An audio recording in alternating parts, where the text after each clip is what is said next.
one thing after another, just making my day better and better. Can't put my armor on. Have to have Cillian do that for me. Finally do get it off. Only to find my stomach looking like it's about to explode. Pretty weird. Pretty intense. Acrio... I don't want to... I want to give birth to a devil, kind of, after he touched a rock. We killed it. And, but he was really not okay.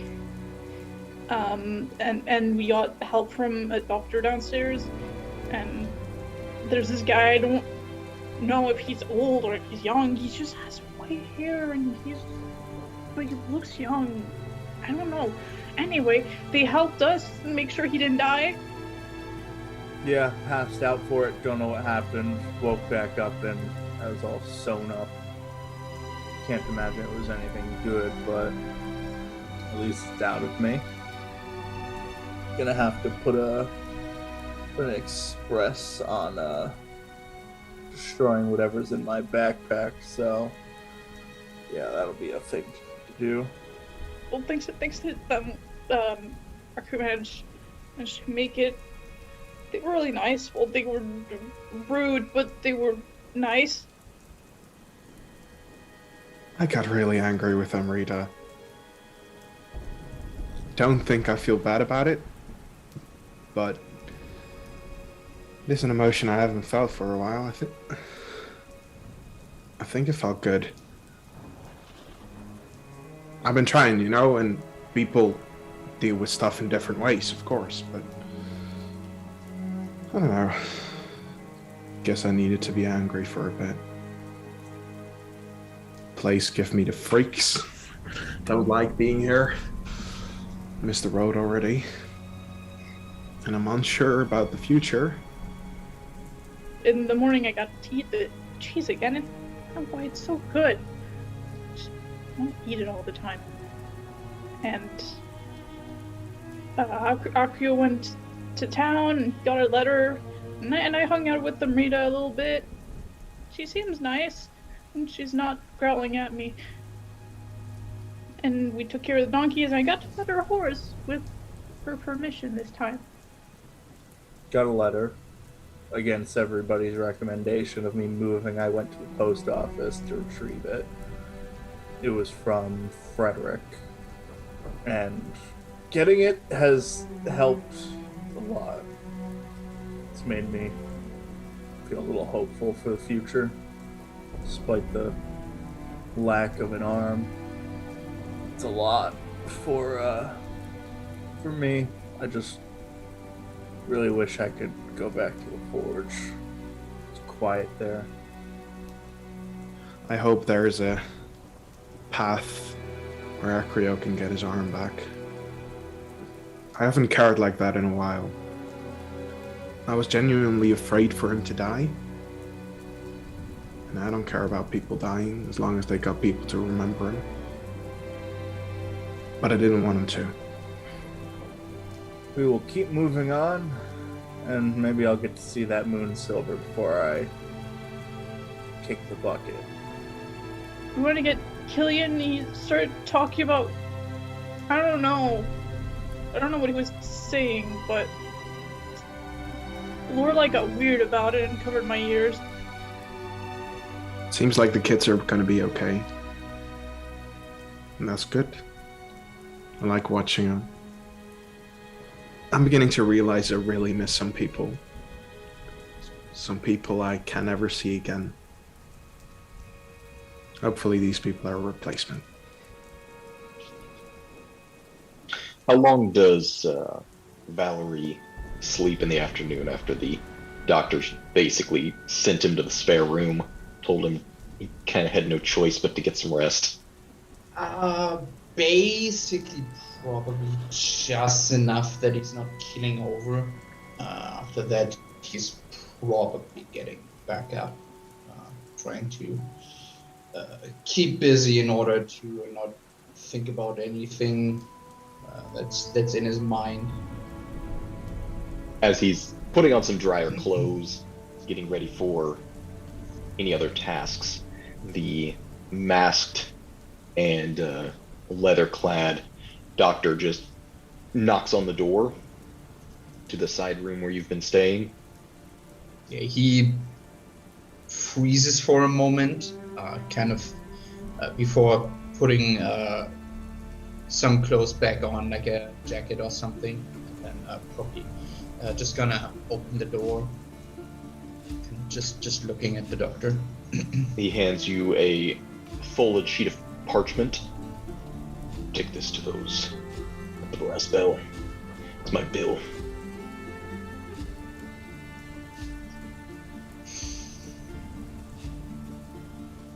Yeah, he just kind of takes the letter and kind of tries to squeeze past the doctor. His beaked mask just kind of like trails after you as you exit, and he goes back to the rest of his work. Yeah, it's like as soon as he like notices the gaze following him, he would probably just walk a little bit faster, just because he does not want the doctor to seem like that, and so just these. As you've woken, it's still raining outside, not storming as much, but later in the afternoon it's still very dark, dim, and steady rain. He wouldn't really bother with like an umbrella or anything, just kind of, he doesn't really care about getting soaked, so he just goes to the brothel. It was a brothel, right? I mean, it's a saloon. It offers multiple functions. It's like it's a saloon. Okay. It's a multi-tool. It's a multi-purpose. Can screw you in multiple ways. But yeah, then he would just head there, trying to see if he can spot any of the people. How many of you would all still be at that location after you've had your various conversations? I know Amrita and Acrio had kind of gone off into that private room for a moment. I think at some point Amrita will be standing outside looking around to see if that other Vistani will appear in sight, but also just keeping a lookout if there's anything weird going on with other passerbys or people that are within this village. Mm-hmm. Okay, and then I assume would spot her at some point, probably. Yeah, Amrita's a pretty difficult person to miss. A skyscraper. Valerie, as you're approaching the kind of the central hub of activity in the town, meeting place for most people, outside you definitely catch sight of Amrita just kind of leaning against the door frame just off to the side, not sure exactly what she seems to be surveying the place. Okay.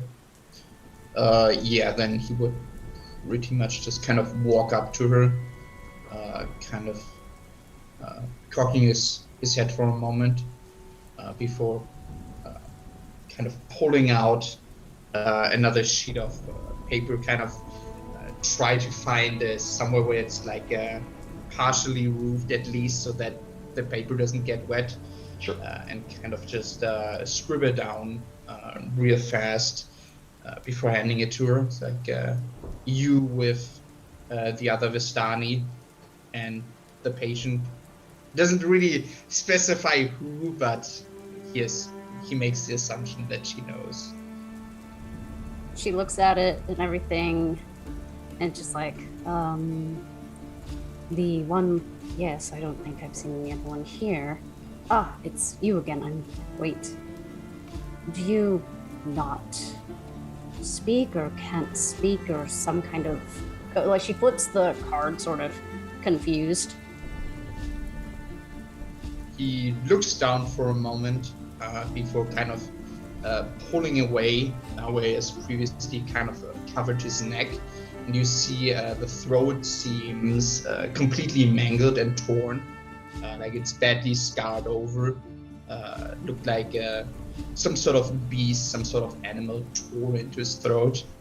And then he just kind of shakes his head. Since he shows her that, is she able to kind of get like a better look at what might have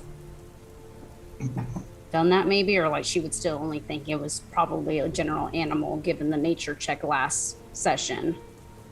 I mean, it's really bad, so it's hard to make out any distinct marks.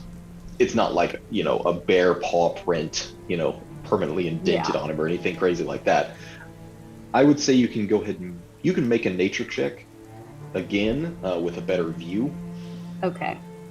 And then you would probably have to gesture for Val to wait for a moment, because otherwise he would probably cover it up again. But she's very astute. Oh Jesus! No. Yeah. That fucking Just with a natural quick look. 20. It's, as you had observed, it appears to be claw marks of some kind, but just even getting a better view, it doesn't look animalistic in that most animals kill for food. This was a little more vicious, a little more intentional in mutilation. She just kind of looks away from it, just sort of. Okay. I'm not sure when the other Vistani will be back. He should be back soon. But if... He just kind of reaches into his satchel to kind of pull out the envelope, kind of handing it to her. Gesturing that it's supposedly something that she or the group as a whole has to pay for. Right. I will give this to one of the others. Do you mind if I ask you a question? How long have you been here? He pauses for a moment, holding up. Okay. And then kind of pulling up the sheet of paper, kind of months. Okay. This is just a straight shot, and I'm just curious, just asking around, but there was a man and some other ones, but maybe you could recognize one. He was about this height, blonde hair in the back, and blue eyes. They were looking for some kind of beast, and I was just curious, maybe you know what they were hunting. His name was Tiberius Delmar. If you don't know, that's completely fine. Have I seen or encountered this individual? Okay. You have not. Then, not to your okay. recollection. Okay, then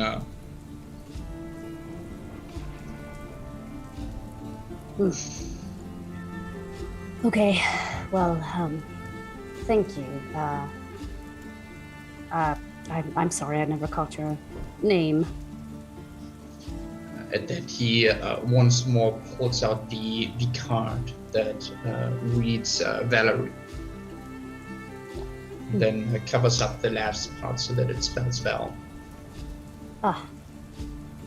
All right, I will Valerie, since you go by either or, I will make sure to give this to the other man, and they will be able to look it over.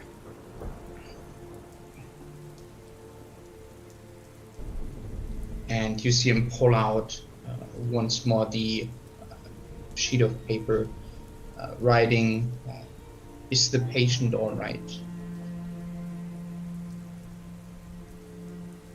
She would look back in the tavern in place and then just kind of turn around. Considering he made himself move earlier, just sitting right inside, he seems to be fine for the most part.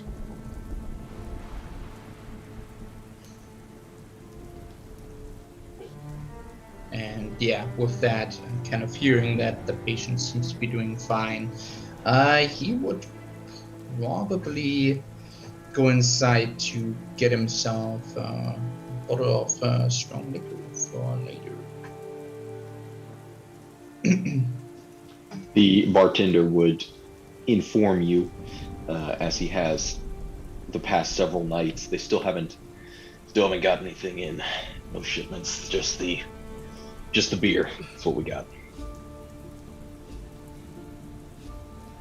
He almost frantically scribbles like really with like 3 question marks. Look, you know the passes. They're not safe. Needle's Eye. Nobody's coming across there. Haven't gotten anything from Gavany in months. Not since before the Hunter's Moon. Nobody wants to cross past Gulst anymore. What's left of it. He once more grabs his pencil, kind of writing. Do you have anything other than beer? It doesn't specify what, so he just kind of pushes that towards the guy. You like milk? And yeah, he just kind of turns around and just, he would probably leave by then. Sorry, kid. It is what it is. Yeah, he's not happy, but yeah, he can't do anything about it. So, seeing as he has alchemist supplies, would he be able to make something of his own? I'm not talking about alcohol, anything at this point. Can I make myself water? With some bathtub moonshine. I mean, alchemy is not. Yeah, that's more why of a I'm brewer asking. supply thing is, yeah. Alchemist Okay. supplies is more. I mean, it does have some chemistry components to it, but I mean, nothing Not you could safe make for quickly. drinking. Okay. Mm. Good. What's on the rest of everyone's agenda for the next few days of long rest? I want to go to the church to discuss the kids. I want to talk to Myra, and I want to talk to the doctor about Acrio's arm. Probably go with Cillian for the kids and also get some calligraphy tools. Mm-hmm.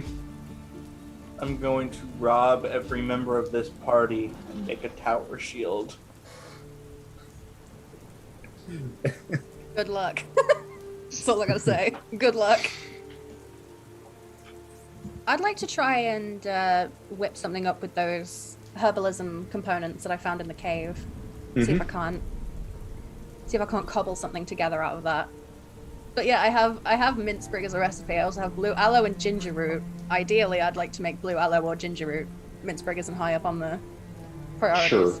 You could probably do something along the lines of a blue aloe. Blue aloe. Potentially.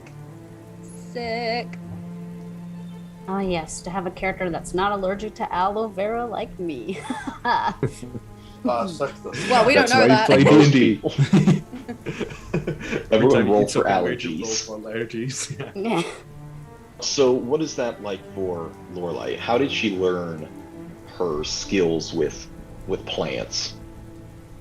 It was a lot of trial and error, and as a result she's not very against like eating random stuff, because that's the only way you can really find out if stuff works, is to try it. And it's handy that blue aloe is the one that she's making, because I feel like the way she would have trained her ability to like sense the undead is like using a very similar like herbal concoction to this, and like focusing specifically on the undead, because the blue aloe is like, it's like a divine sense. And so it's like she basically would just like chew on herbs that would open up her senses and then like focus in, and that's how she can kind of sense undead on command, basically. And Sure. the way she makes stuff is, it's just like it's very like slapdash. Like she's probably sequestered herself away in like a room somewhere, and is just gonna spend a while just dabbling in some herbalisms. Sure. So you can roll an herbalism check with intelligence. I think that's good. I think that's what I That need. is just enough. Oh. Woo. So I'm gonna say she ends up using most of the components, pretty much all of them, in several failed attempts to get something to come together. But eventually, you've got Does she put this in like one of the little vials, or the I think they were hollowed out gourds that Elder Want had given with the potions? So yeah, you've got that kind of this thick, gluey liquid. Gross. Yep. Special But kind of slushy. it does have the effect generally that when consumed, it kind of opens one's senses to the black mana and the undead things in the local area. I'm gonna hold on to that. That reminds me. I want to give it to somebody. Would Val be able to find ingredients to do a healing potion? Via alchemy? Yes.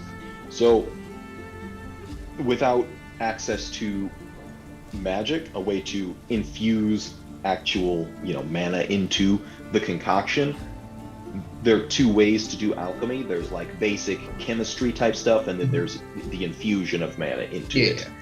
So you could definitely get the access to what are basically called drops of healing, which restore, or they don't restore anything. They give you temporary hit points. So they are better. They do bolster their adrenaline rush when necessary. Yeah, you could definitely collect up and purchase everything needed to do that. But if you're going to try to make something that actually seals up wounds and acts as actually restoring someone's flesh back together via a potion, that requires somebody with magical know-how to be present when it's being concocted as well. Mm-hmm. So that's up to you how you want to do that. Okay. I don't assume like the doctor is also just non-magically. He does. He definitely has been dabbling in alchemy. I think that's probably where you've learned most of your stuff. Yeah. You've never really seen him do anything with magic involved, but he also kind of closes his door when he's doing his most intense experiments. You kind of like hear things going on. Okay. Yeah, then you would probably purchase like all the ingredients and then try his luck with Doctor first to see if he can infuse the thing he's trying to make. Yeah, so it's 10 GP if you're trying to do just the basic minor drops of healing. It's 25 if you're trying to do an actual major version, which is a full potion of healing. I would probably still go for the major, so that's 25. Yeah, once he got all the ingredients, would probably return to the house then, kind of see what the doctor's at. He actually would be in his little experimental room, kind of in the back of the office. Mm-hmm. But open the door, it's very weird. There's like Bunsen burners and that sort of thing that kind of light his masked visage as he peeks through the door. What is it? He just kind of holds out the ingredients and kind of holds them out so that the doctor can probably surmise what he's trying to do. I'm fully stocked, but thank you.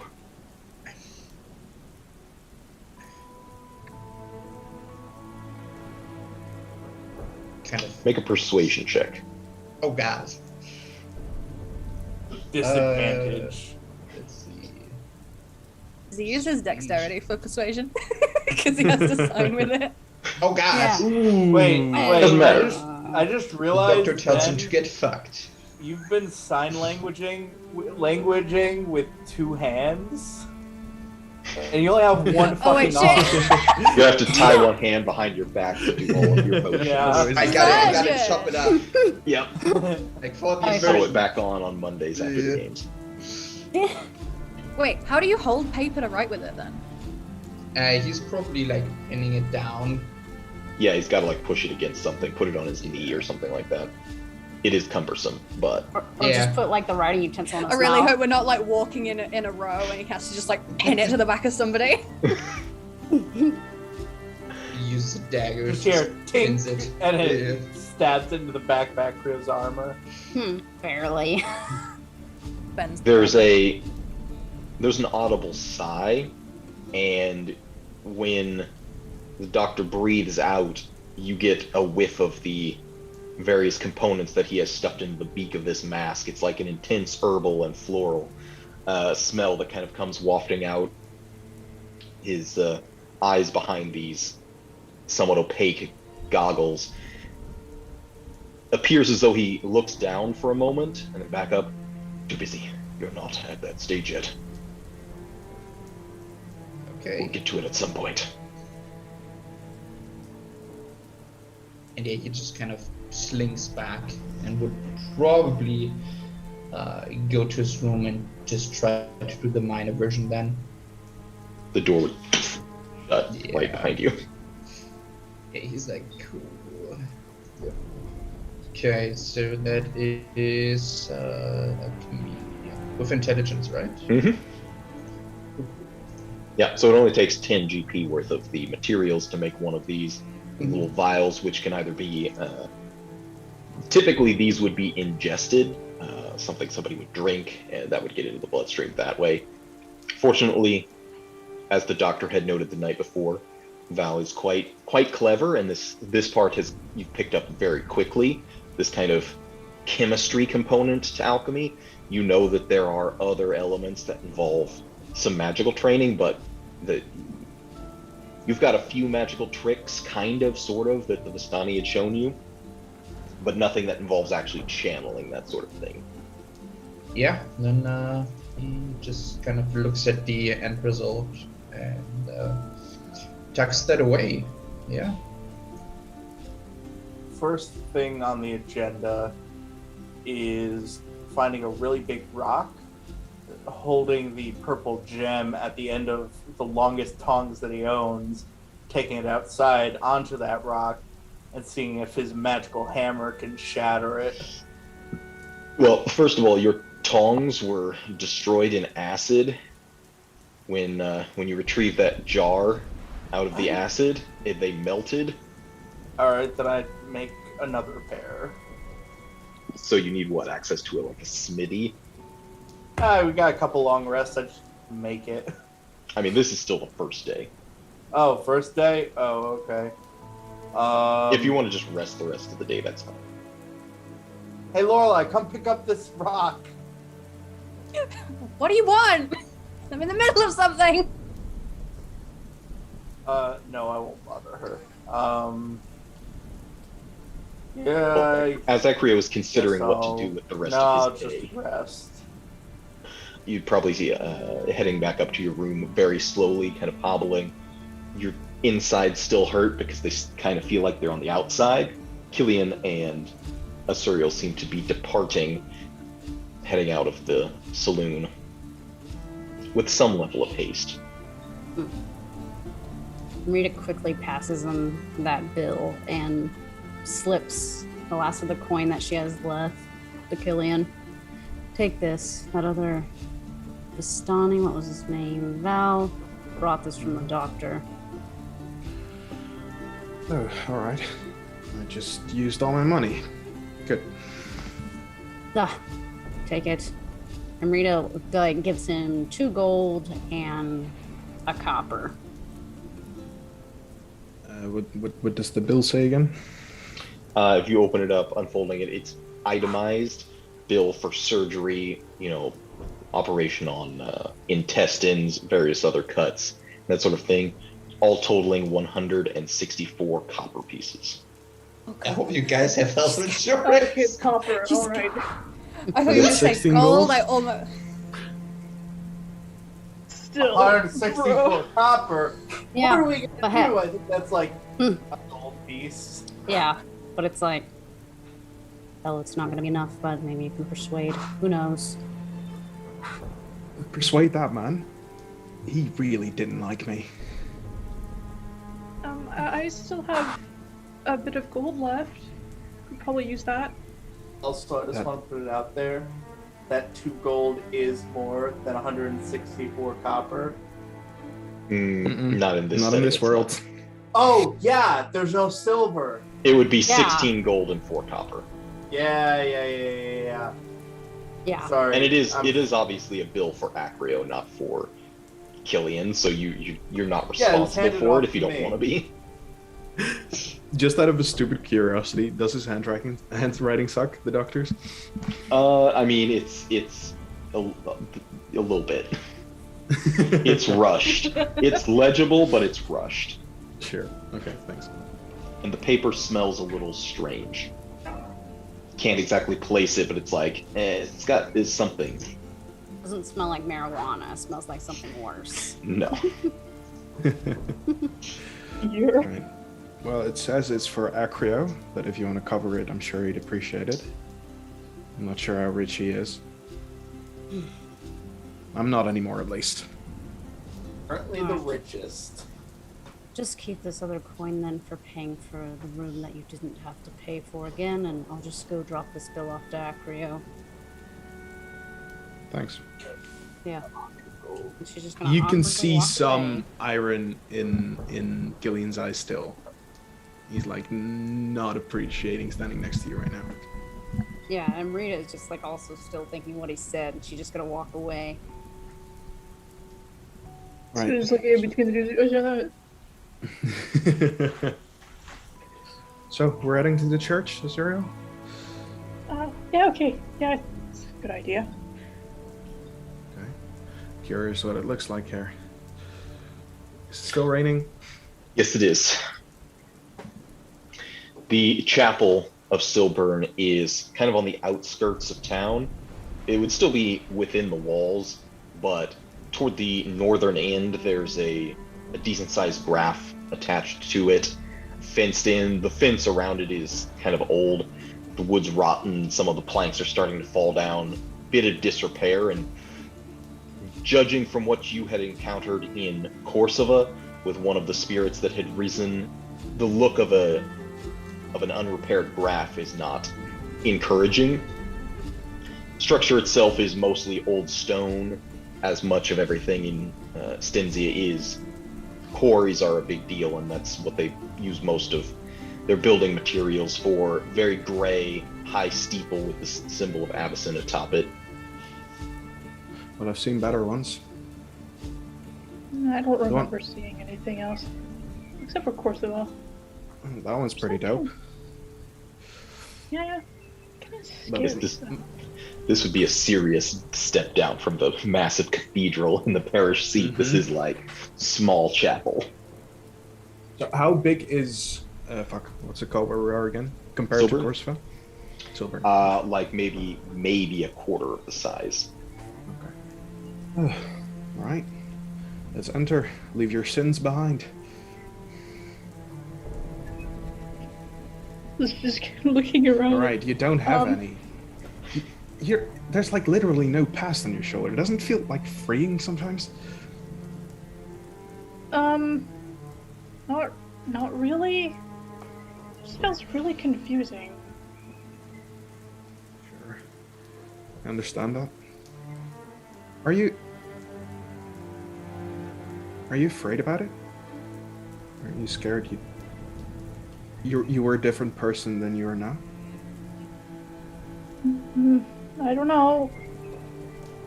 The thing that scares me most is this, really. It's just, like, tugging at the collar a little bit. Still way too big to actually stylize. Yeah. I'm mostly scared of whatever put this on me. Otherwise, I'd like to remember. Sure. Hopefully someday you can. I hope so, too. Maybe soon, and if we ever get to Thraben. I'm sure we'll get there. Been a few times. What's it like, Thraben? What would Cillian think of it? Thraben's like 8 times bigger than Korsava. It's massive. I mean, it's the biggest metropolis you've ever been to. If you like hanging out with lots of people and disappearing into a crowd, it's amazing. If you get overwhelmed with that sort of thing, it would definitely be a daunting prospect. From all the cities I've been to, it's one of the better ones in my opinion. Of course there are rotten people, as there are everywhere, but I don't like Stensia. Too stern for my taste. Yeah. I think I remember Anyway. the sun, but I haven't seen it since I've been here. Well, since I woke up, really. It's quite the sight to behold. The interior of the chapel is almost colder than outside, the stone just absorbing every bit of heat that is brought in. But it is dry, at least. Appears probably much more well maintained on the inside than the exterior would have suggested. Also, more than the rest of the town would have suggested. Everything seems to be in a bit of need of work, but the inside of this chapel is actually fairly well maintained. Try to look for a person. There are several people milling about, some lighting a few candles and prayers. As you find in most chapels, there's people paying respects and that sort of thing. The first clerical type that you encounter is wearing kind of these beige, not exactly burlap, but not the most comfortable looking robes with like heavy studded leather pauldrons and that sort of thing. She's got this kind of silvered headband with the symbol of Avacyn and a staff that she's carrying, and speaking with people in a kind of low voice, just words of encouragement and that sort of thing. Specifically, she looks like she's prepared for, you would guess, prepared for vampires, is the way she looks in her adornment. Ooh. Wow, there's so much like Innistrad art. It's dope. Yes, there is. Hi, good afternoon. Excuse me. Asuriel sent us in this direction to talk to someone. Forgot the name he mentioned. I'm sorry. Priestess Rinfort.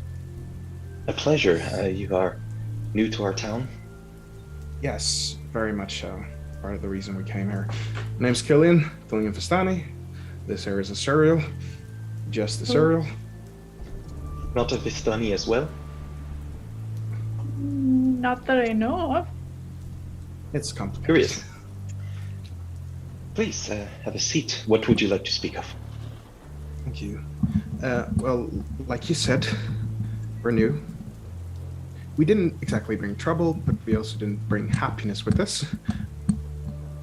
On the road here, we passed Ghost.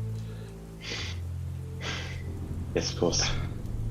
And we wanted to do something, so we tried our best, and we found some children. And we wanted to She looks shocked by that. Yeah. We were able to save most, and we were traveling here, and the church seemed the best place to try and find a person who can give them or point them to a home. I know we're asking for a lot, but we don't have room for children.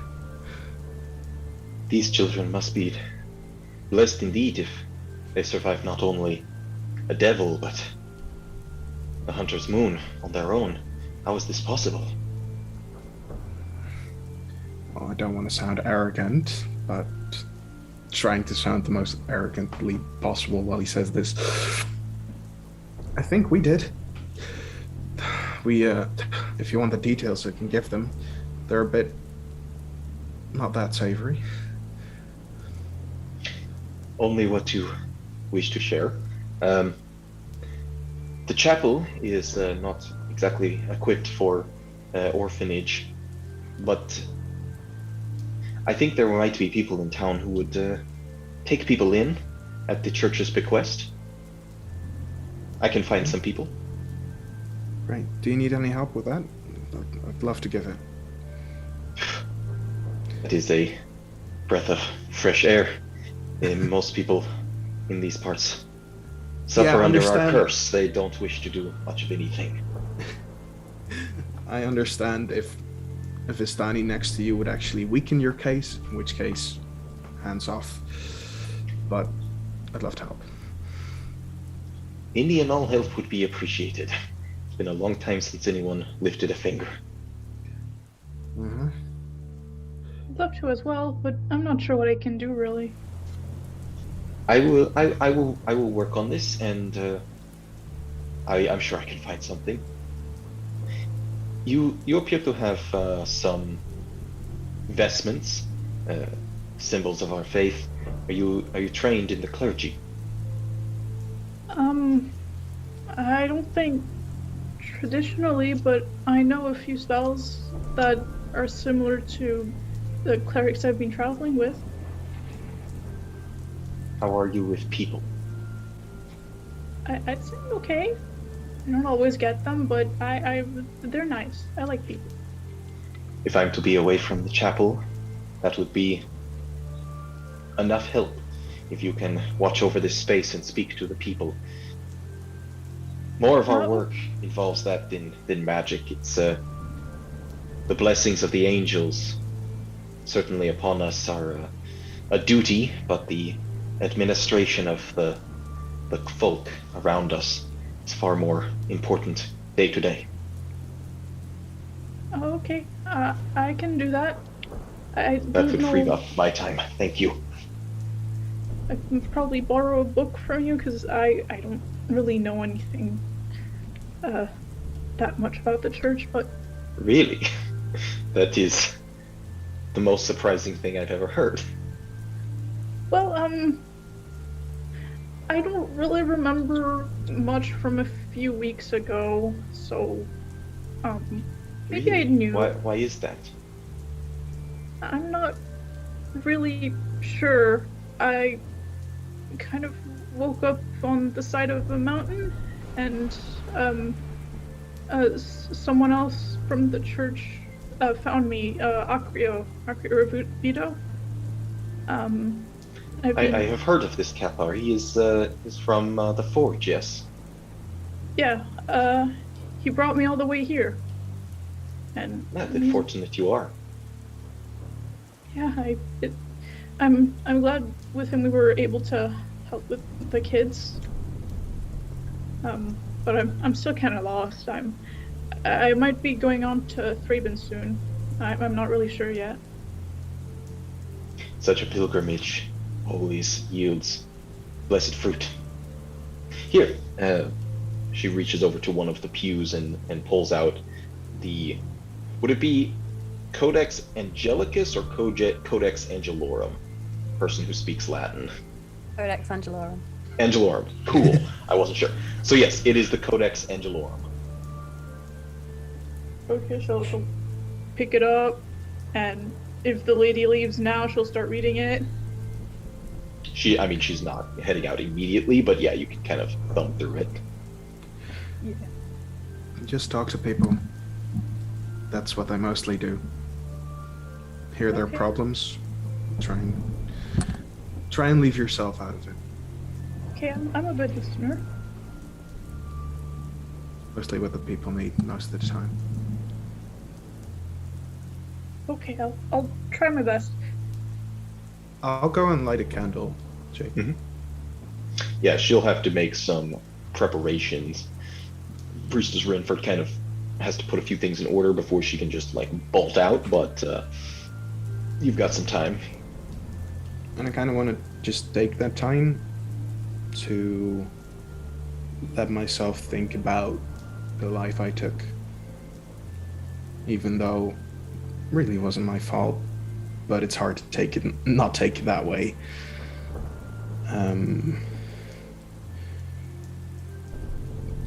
Commune with the spirit if I can, but mostly just let myself go through the process, I guess.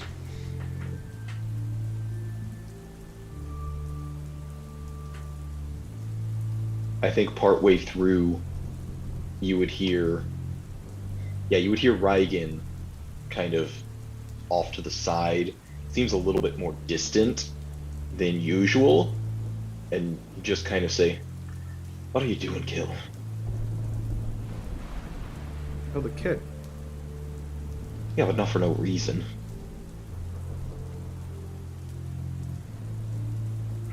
Yeah. I know. And I know it's supposed to be enough to...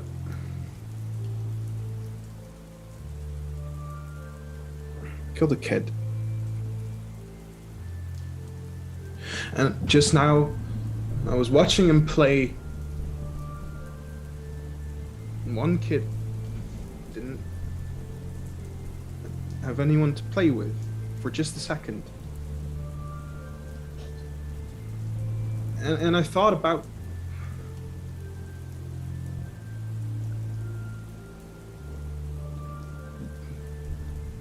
what if things had gone just a little bit differently, and then a kid would have a short life ahead of him, maybe, but at least a life.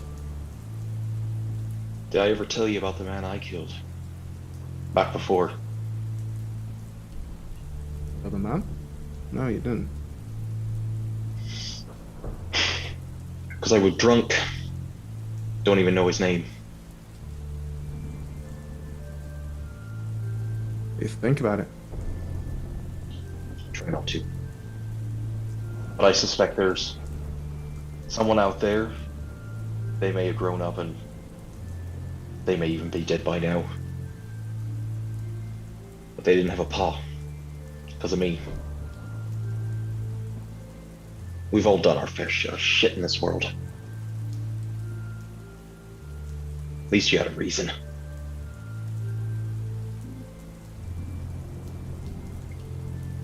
I kind of just look at him, see him slightly different for a second.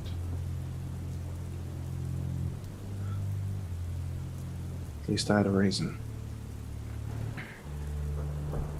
I wish I knew their name. Wish there was someone to remember them, but everyone is dead there. Thanks, Reich. For what it's worth. And I'll just wait to help. I'm so bad at names, I'm sorry. I love all the Priestess NPCs, trust me. Renford. Yes. I too can be bad at names. It's okay. That's why I put them with art, just so you can just look back and be like, who was that person? Yes, that. That person with the headdress? Ah, yes. Oh yeah, Asuriel's gonna just ask a quick question to Priestess Renfield. Renford. Yes, Renford. Did an angel come through here about a week ago? Sorry, what kind of people? An angel? I wish we saw the angels. Unfortunately, no. Don't see them anymore. Oh, I saw one in Korsava. I'm lucky enough to be. Fortune smiles on you indeed. I'm sorry you've come to Silburn. No, it's fine, really. It's a nice town, but there's something. Never mind. It's just the fields have grown so well. Yes, it's part of our curse. Your curse?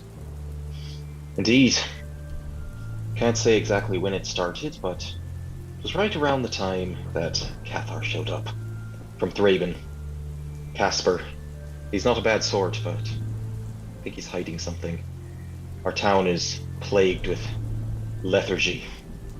Just everything happens without any reason around here. Fields grow when we don't plant. Nobody wants to do a thing. Oh. That is weird. You've seen the tower. It's basically fallen over. I have. Maybe I'll talk about it to my friends later.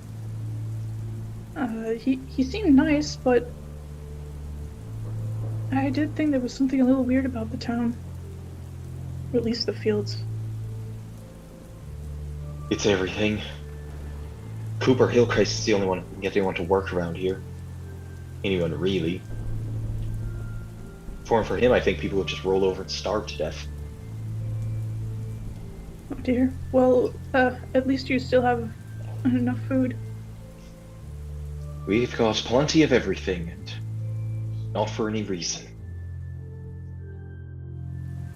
She's starting to get a little sus of the cheese now. Well, thank you for speaking to me. I'll try and take care of things here while you're busy. That would be most gracious of you. I think people would like to see a new face in town. Most travelers, they come through and then they leave. Gone within a day. Most of them don't even say goodbye.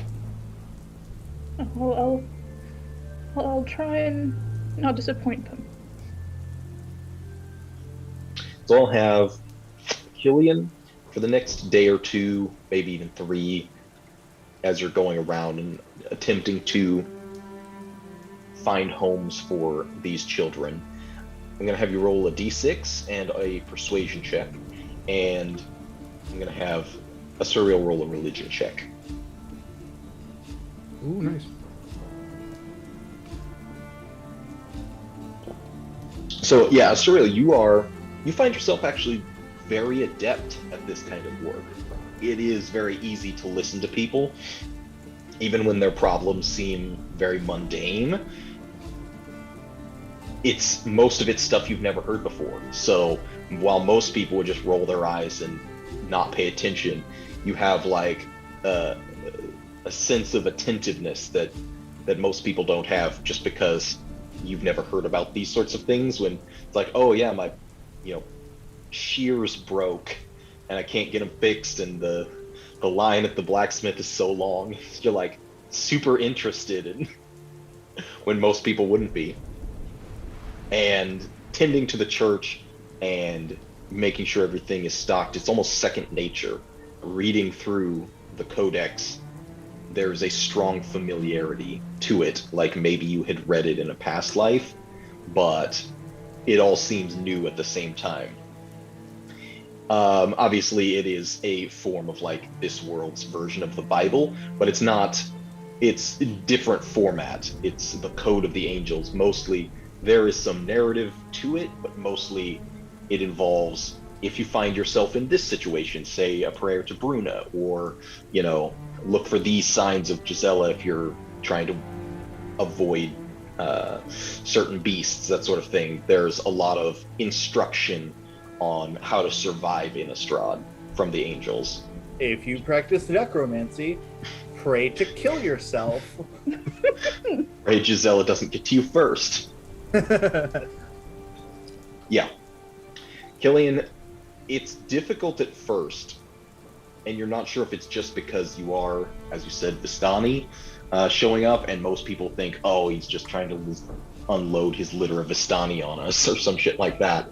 But as you go with the priestess's help, eventually you do find a number of households willing to take in 1 or 2 extra kids, especially after explaining the situation with Dulst and everything like that. You find it's weird. You notice the people who were disinterested at first and that sort of thing, how people will kind of just like roll their eyes and groan. You catch it's the groaning and the hemming and hawing of people in this town. It's almost like a cow mooing. Just kind of a sort of situation. How are you creating horror out of cows, Jake? Fucking stop. Jesus, turning the townspeople into cows. The golden calves, everybody run! Okay. I'm sure I can't put 2 and 2 together quite yet, but there is like an inkling of, wait, something's up, right? Mm-hmm. Oh yeah, it seems very odd. Okay. Yeah, then I'll just be busy doing that. And I think he feels very proud of creating a bunch of new families. Nice. Most of them already have children of their own, but they're kind of like, taking someone else in. You would notice in most places you've been, especially with the Vistani, the idea of taking on more kids would generally be like, we don't have enough people, or like we don't have enough food to feed them. That would be the primary concern, like just making sure everybody's fed. This almost seems like people don't have an issue with feeding them. There's plenty of food to go around. That's not a problem. It's almost like it's the people who are reluctant, it's like they just didn't want to put in the effort. But in time, you find enough people who will take in another child in addition to what they've got, and you don't know exactly how well taken care of they'll be, but you have the priestess's assurances that she'll keep an eye on things as well. Great. And I kind of want to befriend her as well. She's not quite as talkative as Cillian, but she does enjoy speaking to people because it's like something slightly outside of work. And I think he kind of keeps himself tucked in, I guess, around the townspeople. But yeah, that's about it. Over the next few days, what is Acrio? Over the next few days, now that I've got some time and now my organs don't want to turn my innards into outwards. I mean, you have also gotten the bill Amrita would have brought up for you from the time when you were unconscious, and now your innards aren't outside. Yeah, we'll get to that. We'll get to that later. Might need to double the bill based on some other things that I'm doing. Yeah, first day, make a pair of tongs with my channel divinity. This time, I am switching some of my spells. So I am ritual casting Identify on the gem, on the jar, and on the knife.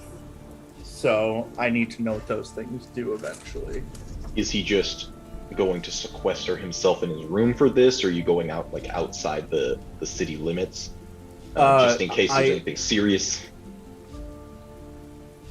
Considering I'm not I don't have to attune to identify, right? No. Do I have to touch them? I believe so, yes. One object that you must touch throughout the casting of the spell. You have to finger it. And yeah, given the nature of these objects, even just what you might suspect, would he want to do this alone or have someone present just in case something goes wrong? That's why I'm considering calling Lorelei.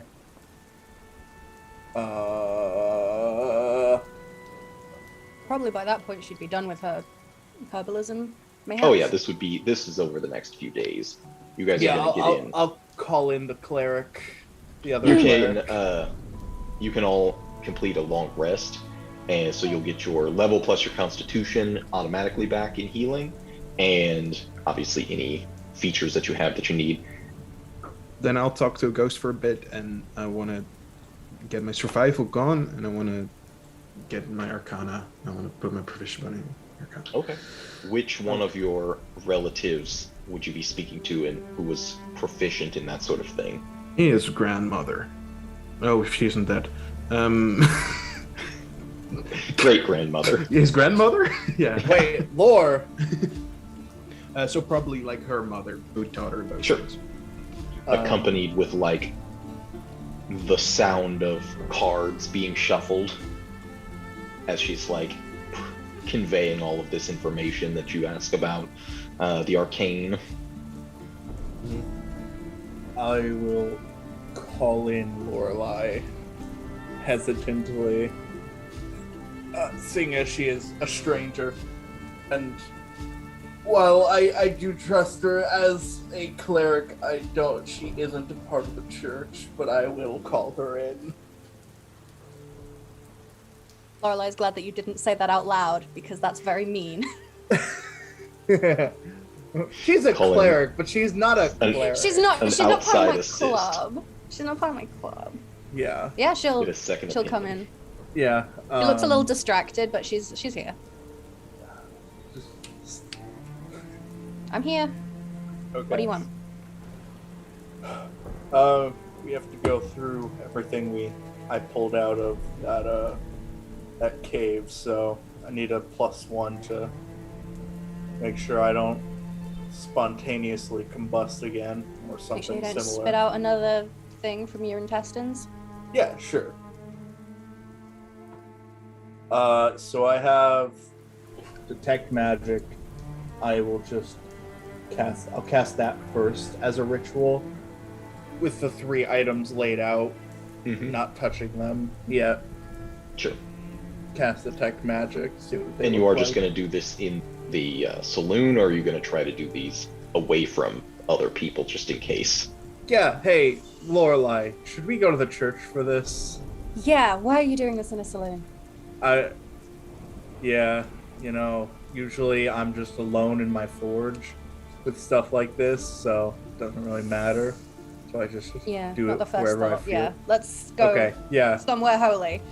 Grab the bag, throw it over my back, and head over there. And on the way there, I'm gonna quickly. Sorry, I'm just gonna quickly pawn off the gourd into his hand and be like, I want you to be careful. This will help you see evil things. I've used it before. I know it's safe. It won't hurt you. It's just it's like a tincture of sorts. Just kind of, I used to rub it on my gums, and it would help me see like undead and stuff. It does more than that. Gums, right? A gourd. Yeah, you just like eat it. Thank you. It's something in it. It's something in it. You know, let's give it back. If you're not going to be respectful, give it back. No, I appreciate it.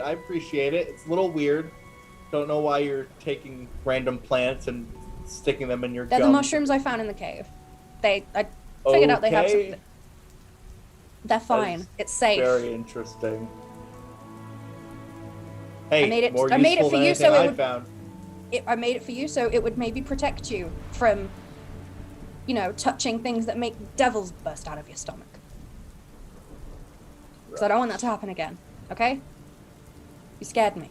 Well, we're about to find out if it's about to happen again. Well, if you live through that, then you can have that next time. All right. Thank you for the gourd. Calm down. I'm perfectly calm. Voice trembling, tears running down her face, mascara. She looks stressed. All right, to the church.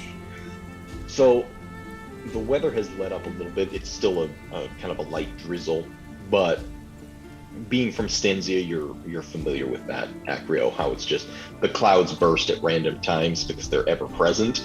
So, it always rains.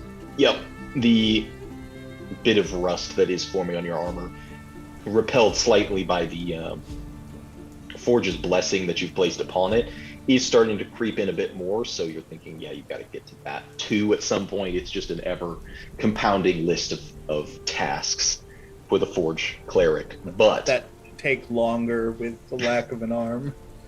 Yeah, exactly. And then what you're going to do about that is another question entirely.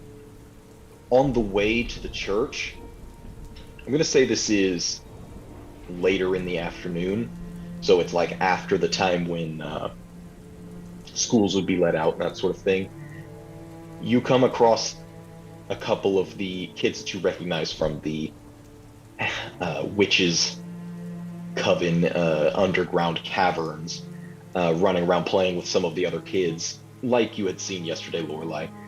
Acrio, you see one of them, or it would be a couple actually, with sticks that they're like using as swords, kind of sword fighting, and one of the boys whose garb you recognize has a wooden pail, and you don't know how he's managed to do this, but somehow has cut a slit in it and is wearing a bucket over his head as a helmet, and it looks, with the cut in it and the way it's done, it looks very much like Acrio's helmet. That's so cute.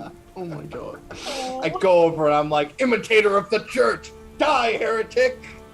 Beat him into the ground. Lorelei is watching like it's the best thing in the world. Like this is the greatest thing that's ever happened. Acrio will just kind of stand there and watch them play for a little while as well. Put a little bit of Gradin back into the world. Pick up another stick and fight with them. It's not a bad idea. Time to beat some kids down. I grab a stick and I approach, ready for combat. Mm-hmm. Acrio, you're gonna do your wounds in. No, I'm feeling better. You won't be. They're just kids. And I go up to the one with the helmet, challenge him to a fight. Yeah, he will duel you. Yes. He's got obviously far more energy than you do right now, so it's Yeah, he does. he kind of runs circles around you, giggling, and it does start to make your side ache a little bit, but you can show him a few of the techniques you learned at the Elgid grounds, proper form. 15. Just what? No.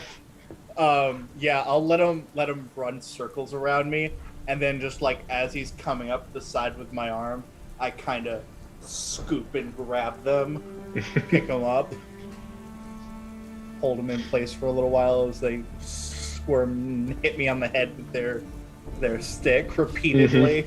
Yep. Ow, ow, ow. Let him go. He would probably, tip the bucket back so you can see his face, and just be like, "What's the biggest thing you ever killed?" Oh. Absolute giant skeleton, 2 stories tall. Thing had a tree trunk for a weapon. Ripped it right out of the ground. Thing swung, sent my cart flying at least 30 feet.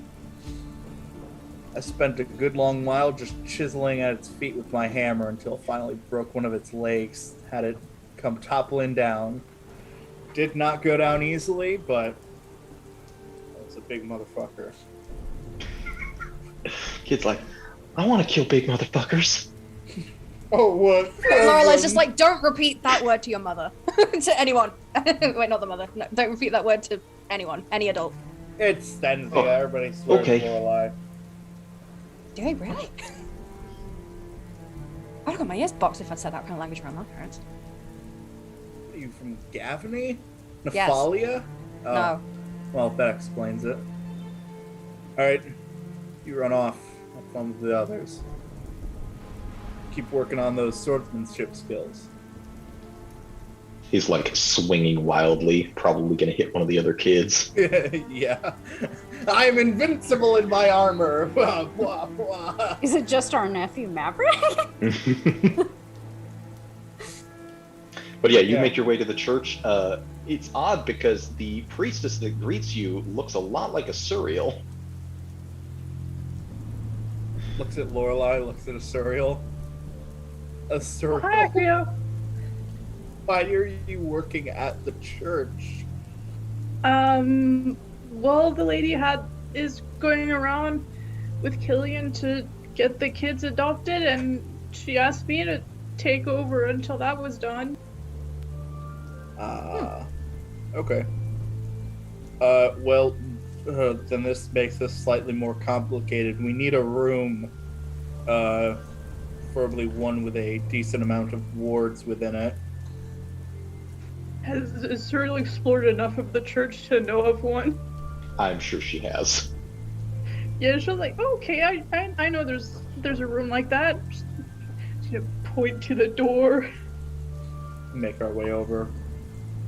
On the way, Lorelei's Magic. just like, you're doing great. Thank you. This is just where Asuriel ends up. Just as a small town cleric for the rest of her life. Retirement early, you know. Yeah, get She's that had a long pension. life.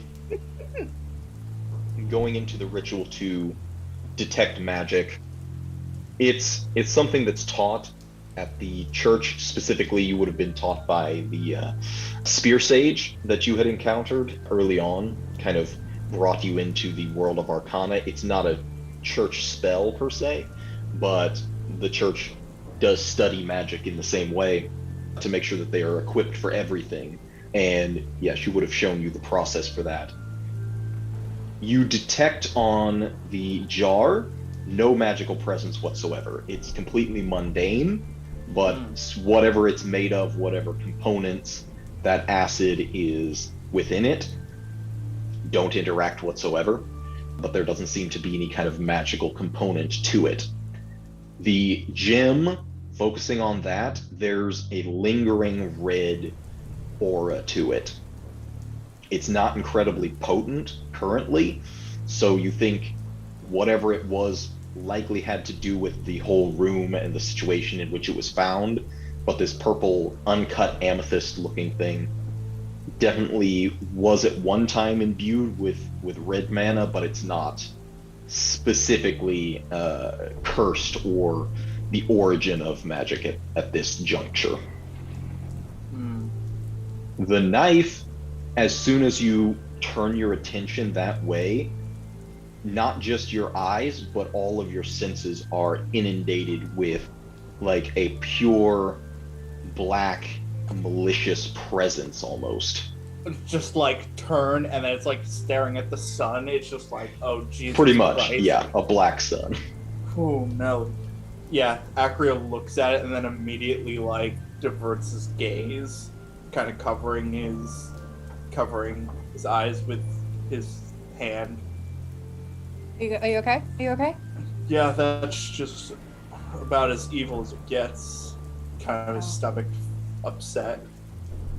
I say Jar's fine. Jar is in fact a jar. Gem, don't think anything new will be happening for a while. I think it needs the summoning circle. But just to be certain, we'll take care of it. As for that knife,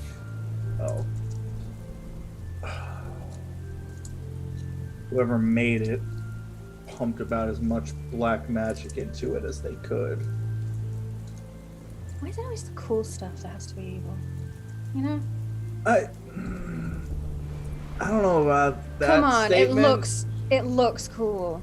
You It's can't red begrudge and me that. black and metal, and it looks like it's made for eviscerating people. It's made from bone, it looks like, carved Exactly. to That's an even incredibly worse. sharp point.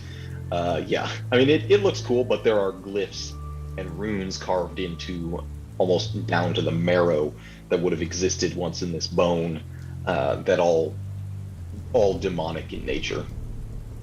We have very different definitions of what's cool, apparently. Clearly.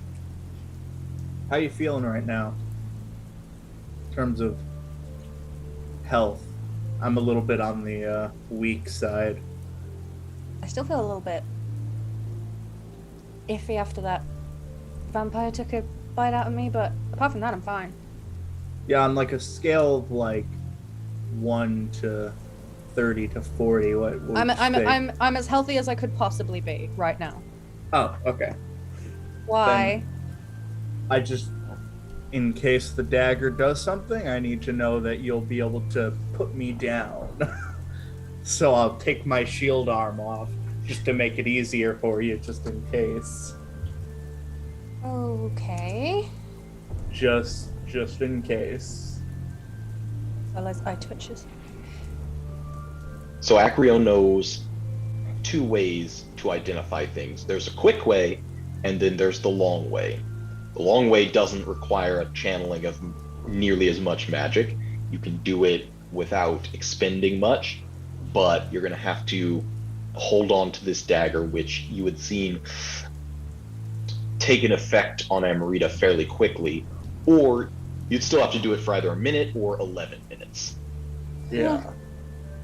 Yeah, I feel like the other two I would have ritual, and then this one's not exactly something to fuck around with. I'll do a spell based identify. Okay. As you do, I need you to make a charisma check, or a saving throw, I believe. Okay.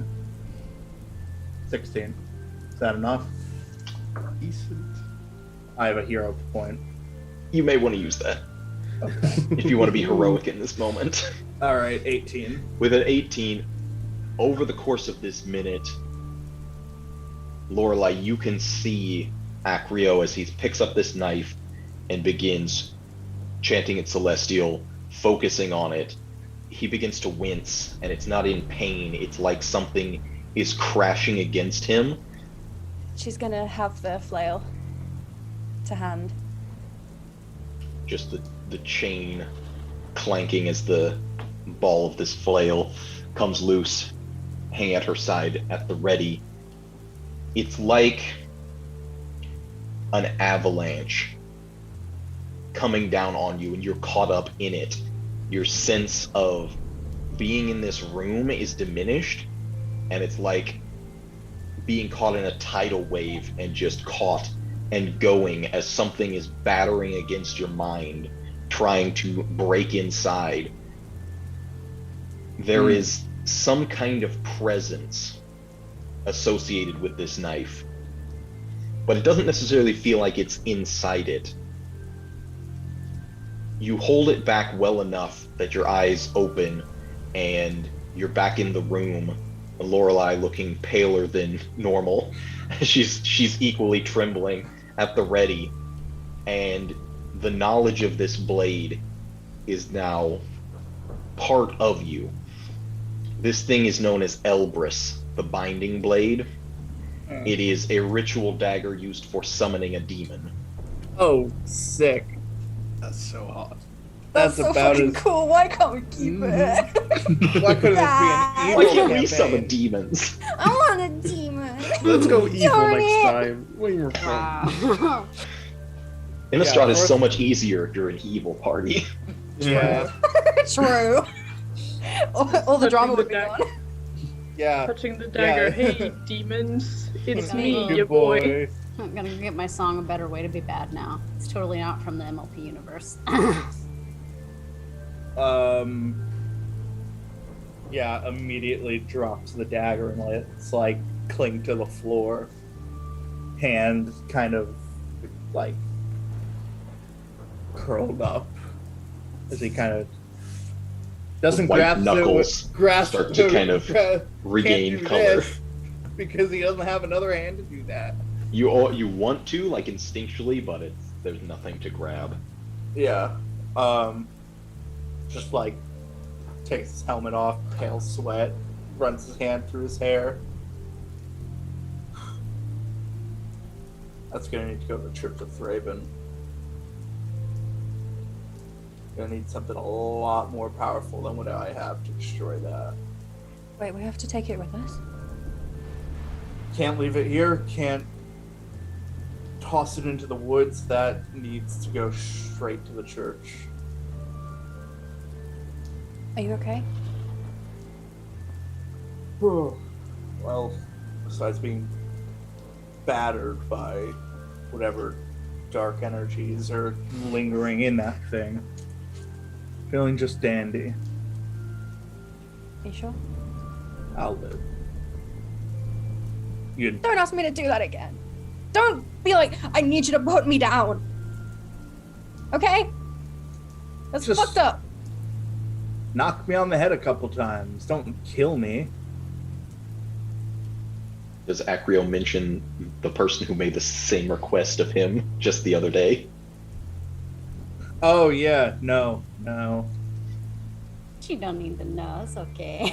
Yeah, so I'll very carefully wrap the dagger back up, put it in my backpack, and look at the jar of acid and like toss it in my hand a couple times, haphazardly. I'm very curious as to what this is. Something in here is very interesting. You'll find out really quick if you keep tossing it around like that. Put it down. Oh no, I'm certain there's the acid will melt straight through my armor and my hand. And yeah, But- and all of you. But what is it made of? Would identify actually do anything for this? It's only magic items, really, right? That's Could really I- what it's for. Is there any way as a forge cleric to identify materials? That should be a thing. What the fuck? Where's my identify material? There is a way, but unfortunately, Acrio doesn't have the means, so I'm not sure how he would go about discovering that. Takes two hands. Yes, exactly.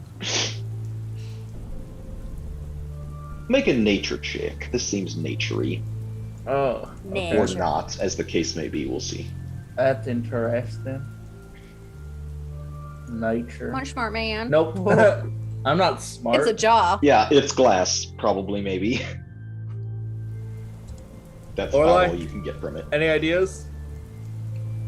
toss the jar to her. No, Nah. I'll hand it to her. Uh, Good, Amrita, Yeah. like your Continue. natural materials. Doesn't look anything church made.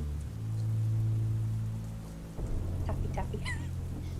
I'm gonna like hold it up to the light, see if it like, I don't know, see if I can get anything. I don't know shit. This would be easiest if somebody had glass blowers tools, but nobody does. Oh, yeah. well. Hey, Yeah. Gideon! Get your fucking ass over here.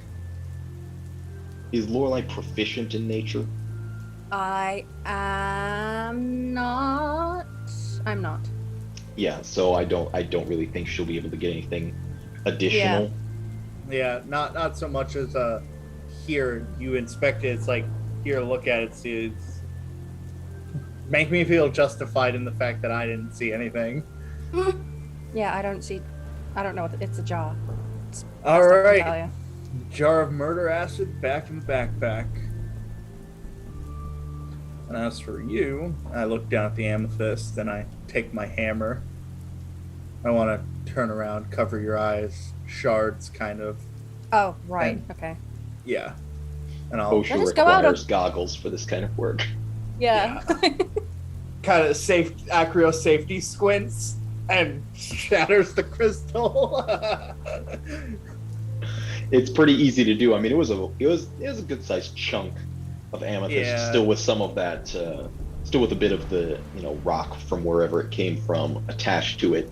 And yeah, as Lorelei spins to not be right in the area, staring directly at it, the hammer comes down, almost even cracking the stone floor underneath it, but the fragments go in every direction across the floor.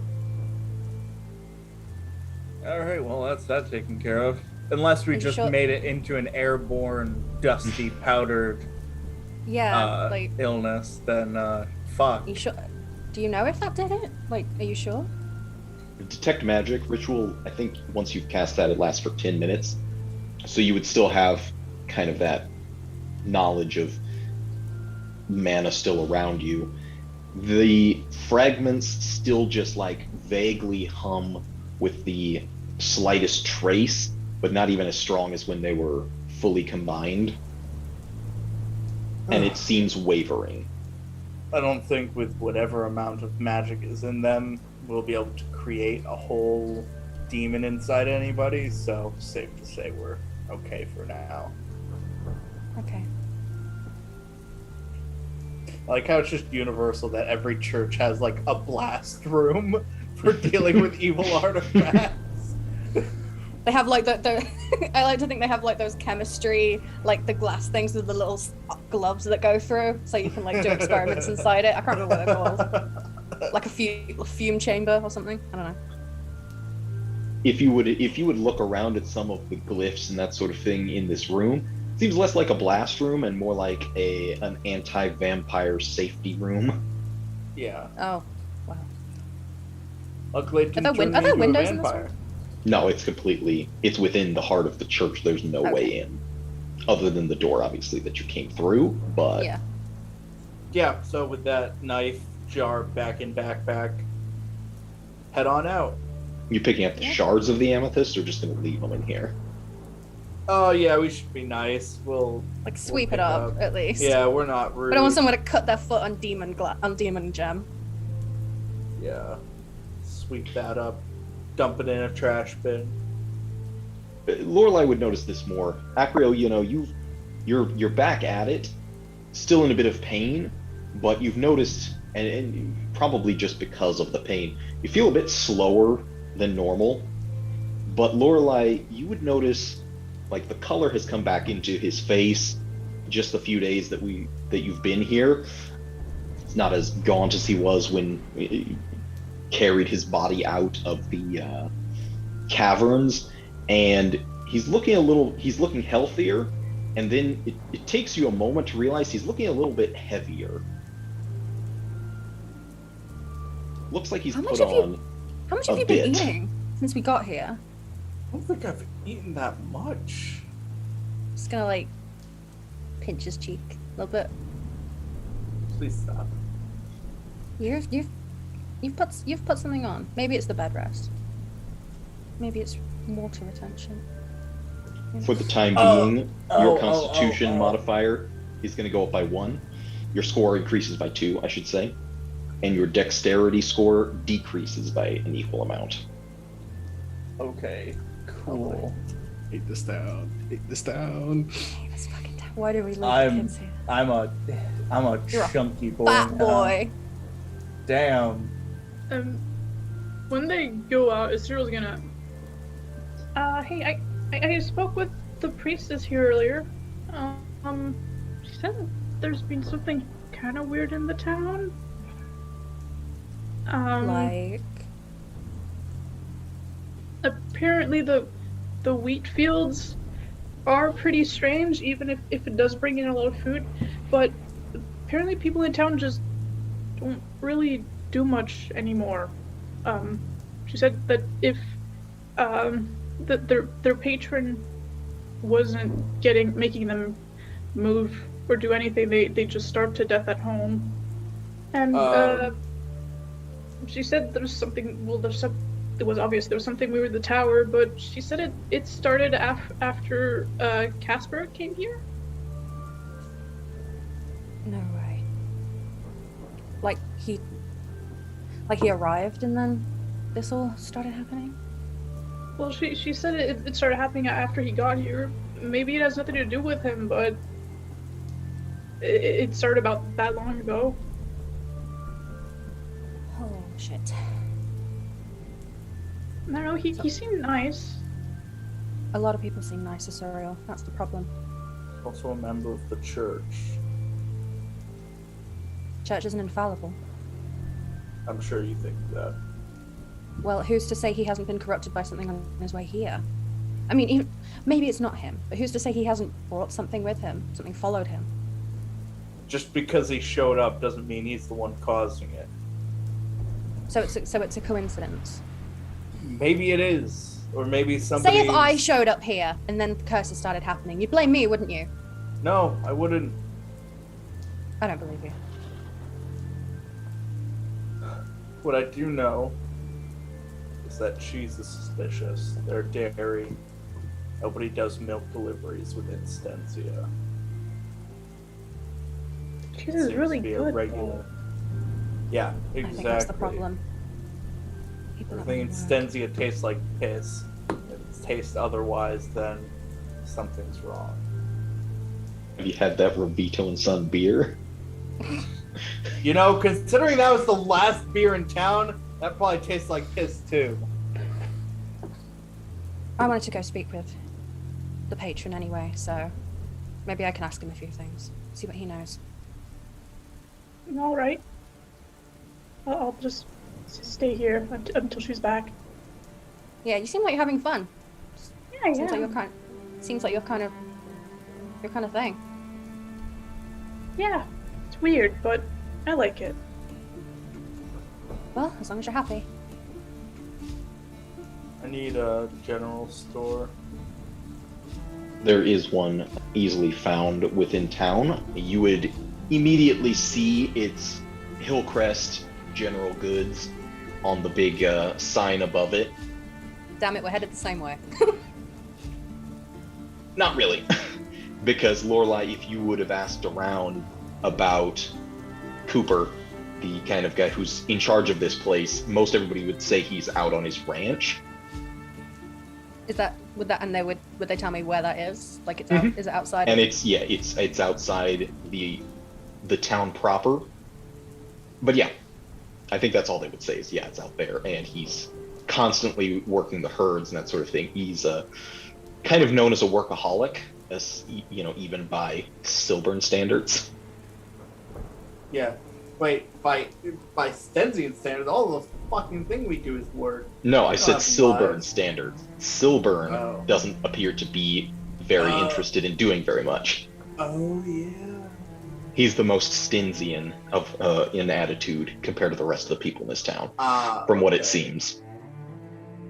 While I'm passing by, just detect magic.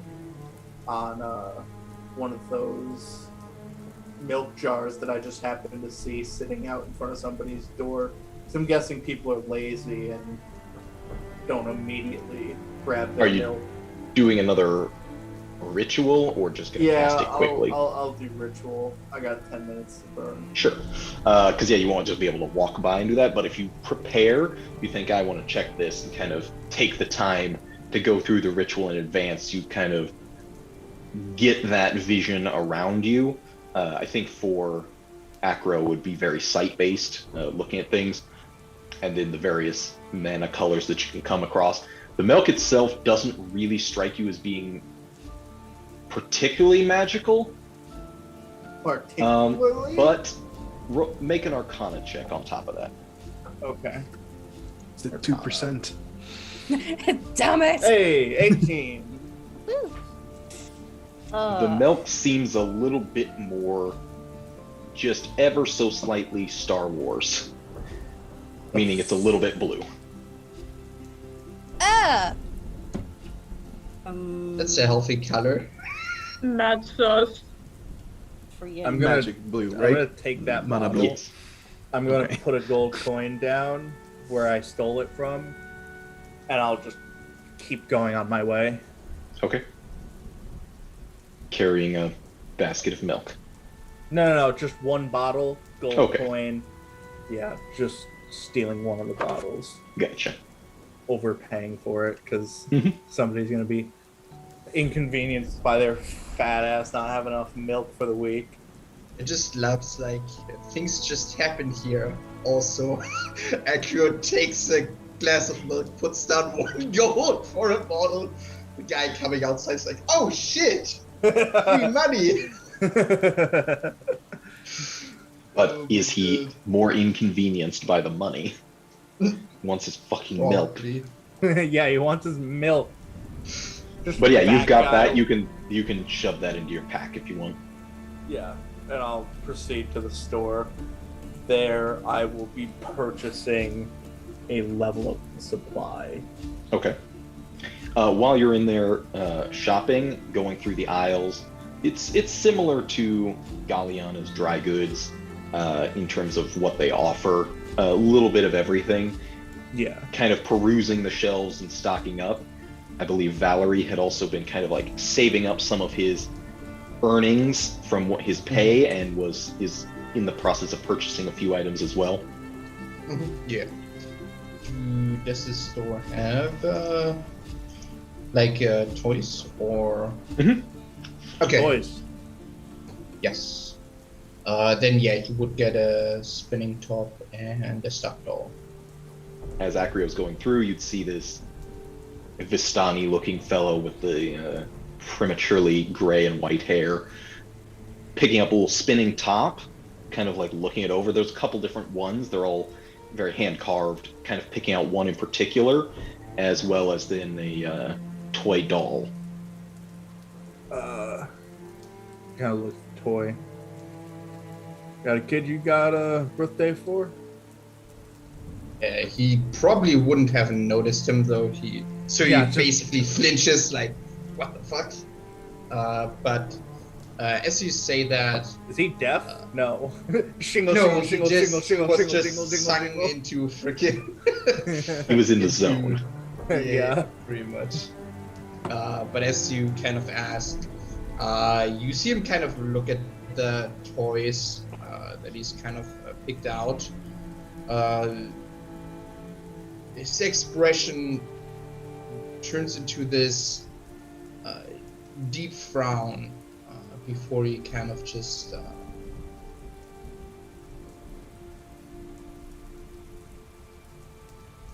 and he just kind of takes the toys and kind of tries to shimmy past Acrio, not really making any eye contact, kind of looking down. But it's basically his expression looks almost as if Acrio has punched him in the stomach, for lack of a better word. Oh, good. But yeah, he would then kind of try to squeeze past you to buy the toys. Just kind of hand on his hip, watching Val do his thing. That is one interesting fella. Anyway. Which you would also notice, Acrio. Valerie looks a little bit odd. It looks like somebody who has basically starved themselves very quickly, in that he's thin, but there's kind of a weird layer of fat on him that doesn't quite look like it should be. And Valerie, you also, for the time being, your constitution will be increased by 2 on the score, but your dexterity is decreased as you're moving a little slower these days. Okay. Fat but gaunt. That's... It Good doesn't thing. look quite right. It's got that stealth fat. Yeah. I'll pick up supplies. Any dry goods, nothing dairy, so crackers, water, stuff like that. They have a lot of, corn-based, corn flour, that sort of thing, as far as dry goods. There would probably be some nuts and plenty of basic supplies, dried meat, jerky. All that sounds suspicious. The corn grows weird, the beef grows weird. I guess I'm just getting a lot of nut. How in character? I'm getting a lot of nut. Nuts. Tree nuts. Cashews. Get your minds out of the gutter. Jesus. It's like Acrio's like correcting himself, like, I want a lot of nut. Awkward pause. What? All right, that's enough of that, please. Oh, I just clicked Mason's tools for no reason. Hopefully that doesn't.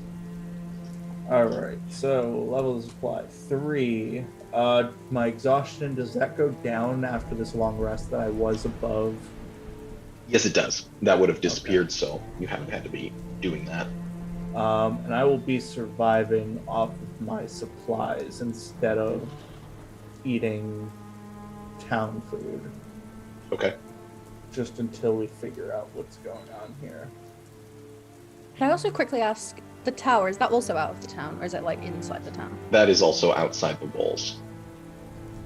That You was saw like that on the more other as you side were of approaching. yeah. Was that you like on kind the of other passed side of by town it. to when we came in? So No, it's like it would you've be kind of- it would be on the side from when you came in.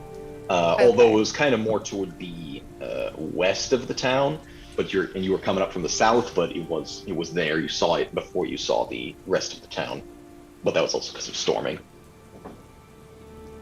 Would I be able to see if I could find anyone that like works there? Or has like, I mean, I know it's been decaying for a bit, but like, do I know anyone that's like, can I It's a ask around and- Cathar watchtower, which I Right.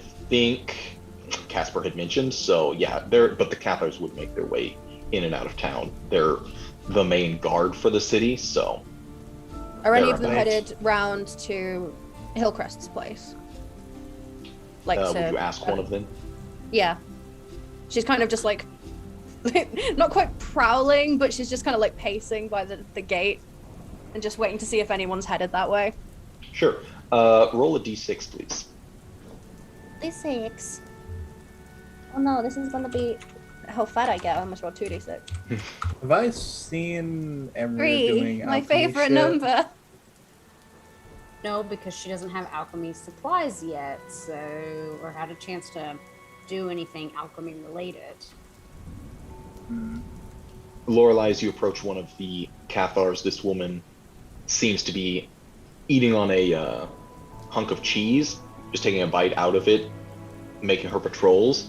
But yes, you can approach. Excuse me. I hope I'm not interrupting anything. Do you happen to know how I can get to Cooper Hillcrest's ranch? I understand he's always there. I have business with him. Oh, certainly. No, not interrupting anything at all. Just making the rounds. Yeah, I can give you directions. It's hard to miss.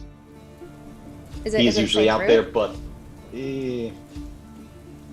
safe enough. He's got his own security. We don't make our way out there all too often. So I'll make it quick. Yeah, if you could point me in the direction, that would be much. I will say his ranch is a bit extensive. If he's out with the cattle, could be miles from the city itself. But the homestead is, well, I can point you in that direction. Yeah, I'll go there. Thank you. And she will give you a basic set of directions. It is kind of to the southeast. She will contemplate whether this is a good idea for a while. And then go anyway. Yeah, and then she's going to go anyway because she has things she wants to ask him. She would ask the party to go with her, but she doesn't want them to come with her. Are you my second father in disguise? Question mark. No, it's serious questions. No. What is Amrita up to during this time of rest? I think at some point she has just mostly been cooped up thinking about a lot of things at the tavern, and she will have another moment where she's staring at I guess she can't stare at the eye now because she broke the mirror, but she'll kind of just scratch to the side. I want to try that again, but at the same time, I don't think now's a good idea, given whatever's going on in this weird place. Also, how do you feel about being called visage or scorn, given the comments you make sometimes seem to put me in a sour mood?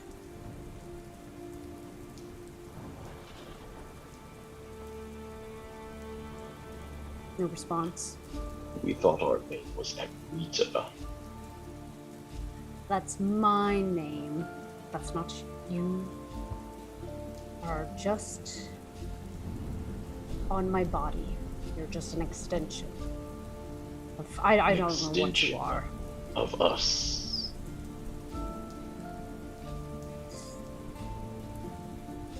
You're not going to have my name. Just either take those two, scorn or visage. One or the other. Call us what you like then.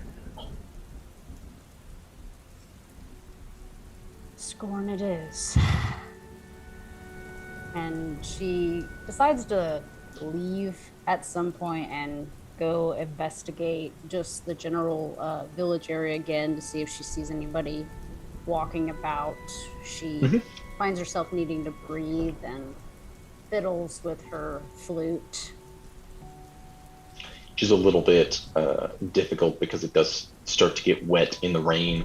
Doesn't play quite right unless you dry it off and stand under an awning somewhere.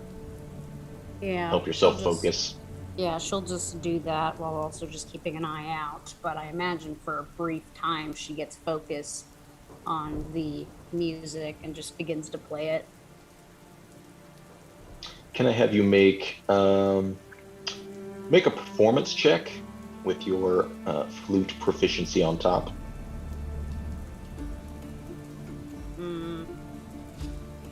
How has the most recent interaction with this eye affected Amrita mentally?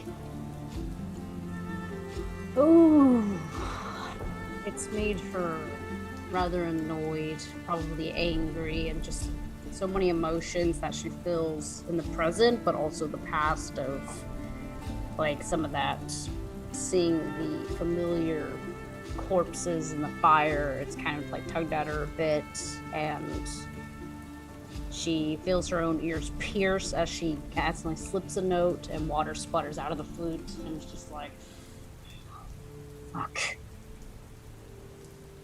She feels probably disturbed and confused at the same time. She finds herself, like, she punches a fist into a post and just shakes her hand and everything. The sore fingers making it a little bit difficult to play right.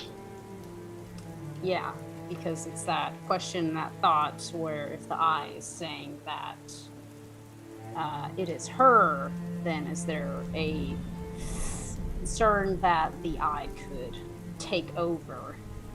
Like, could it be that concern of two spirits other than her own now sort of fighting for the main control? She doesn't know what to do about it. As you kind of slip the note that you're trying to play, you would notice a passerby who had kind of been listening and then hears that awful groans, and it is again this kind of like low moo-like sound as they move on.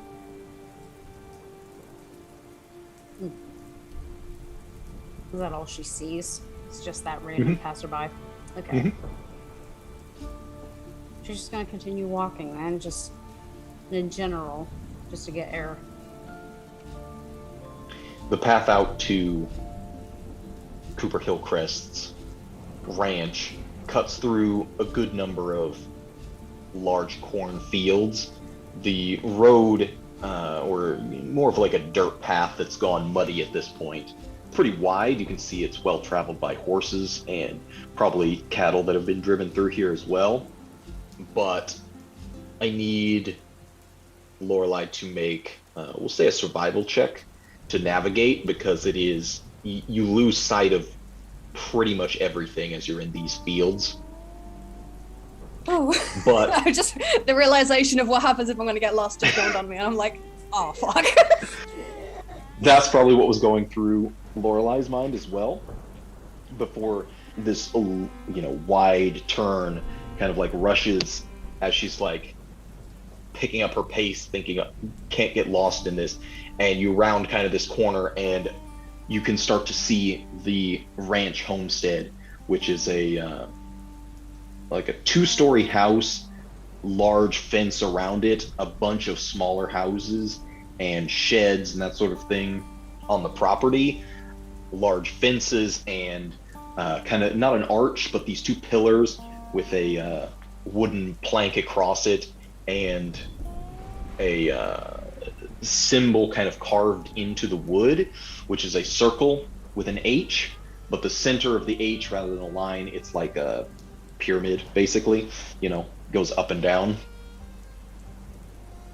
Yeah, she'll take in the sights for a minute, and There's a good number of people working as well. Like, it's crowded out here. oh boy. She'll kind of get the attention of the first person that will pay attention to her and ask if she can be directed to where Cooper is. Make a percentile roll, please. Percentile. Kill. The ranch hand will shake his head. Sorry, he's out with the cattle. Do you know when he'll be back? Come sundown, I'm sure. A couple hours off. Would I be alright to wait for him? I have some questions for him. Oh, I'm sure. You can just go on up to the main house. Someone will be up there. Thank you. And just turn and head very quickly over to the house, wondering what the fuck she's doing. She's just like, what am I doing? The house is whitewashed and nicely painted shutters. It's as nice as anything you had seen in Corsica. Kind of some of the fancier houses in the wealthier district there. This whole place seems in much less state of a disrepair than the rest of the town. Everything's well maintained. The shingles look new. Everything's kind of painted where it needs to be, kept fresh. Fences are all well maintained and that sort of thing. There's a lot of barbed wire around the perimeter, keeping cattle from just moving in.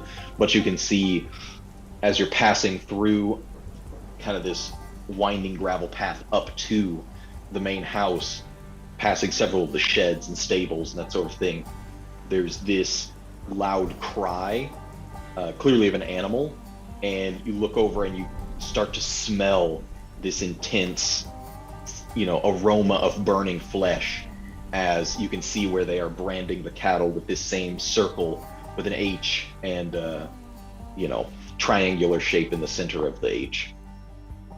She's gonna wince. Not a fan of that practice. She understands why it's done. pragmatically, but hurting the animals doesn't sit right with her at all, and she just walks even quicker. Just up to the front door of the homestead. Yep, there is a maid that will open the door for you. Kind of ask what it is you're here for. I'm here to my family raised animals as well, and I had some questions for him about the practice. I'm curious. That's all. Well, you can wait here in the lobby, I guess. Yeah, I won't be any hassle. Thank you. Just try and blend into the wall. There are a decent number of like little benches, floral patterned couches, and that sort of thing. Sparse art on the walls. Really, it's kind of plain, but well furnished and well taken care of. At some point, I think the rancher's son, who you had seen the other day, the red-haired man, kind of that blind eye and kind of a weird limp to him, kind of saunters past and kind of recognizes you. Doesn't seem to be able to say any much, but is just kind of pointing like. Let's wave at him. He'll wave back. Kind of watch where he goes curiously. Not like, just it's a thing to do.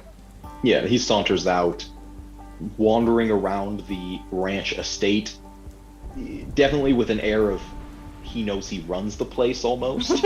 my dad works for Nintendo. Yeah. Yeah, while she's there, she's kind of being this far away from everyone else. She kind of loosens up a little bit, and she lets the more maniacal, nervous tics surface. Like, she starts really scratching at her knuckles to the point where they start getting like really red, maybe even bleeding a little bit. She starts chewing on a cheek, that bleeds into her mouth, and just out of the corner of her eye there's just like a little distortion, like she's almost hallucinating but not quite. She manages to just let that pass, because it's bringing up a lot of thoughts of home, and that's bringing up a lot of thoughts of what she wants to do. It's bringing out the violence. And she'll just sit there and wait, like a statue. What is Valerie up to for the rest of the day? It would depend. So, I know what he's doing for the night, but for the rest of the day, unless Dr. Mueller has nothing to do for him, he would probably see if he can find Cillian again, kind of just seeing where the fellow Vistani is at, basically. Seeing as that reminds him a lot of home. And he would still be out with the Priestess Renfort. Just be like, hey, you want to raise a kid? Yeah. Yeah, he would probably, like, if he spots him, he wouldn't draw close, as he doesn't want to intrude on his business. He doesn't want to be rude. But he would probably, like, stay back a bit and kind of just try to kind of just listening to Cillian speak, pretty much. And if Cillian doesn't immediately notice, Rygan would definitely kind of tap him on the shoulder. But yeah, he's oblivious to those sort of things. That's what Rygan's for. Oh, afternoon, Val. I'll walk over, like, immediately. He's like half hidden behind like a corners, like that kind of deer in the headlights sort of thing. As he's like, oh shit. But eventually kind of realizing he can't get away, it's like he has been noticed. He kind of gets out from around the corner. You okay there? Okay. Good. Good to see you again. It's good to see Valerie Vistani out here in awesome Stancia. Come to think of it, but oh no, he like starts to say something because that's like the connection point. But last time he seemed very bringing up the Vistani thing seemed to activate something in him, so he catches himself and then kind of doesn't know what to talk about for a bit. You've been with the doctor for long? He pulls out a sheet of paper, begins writing, and showing it to you. You read about 4 months.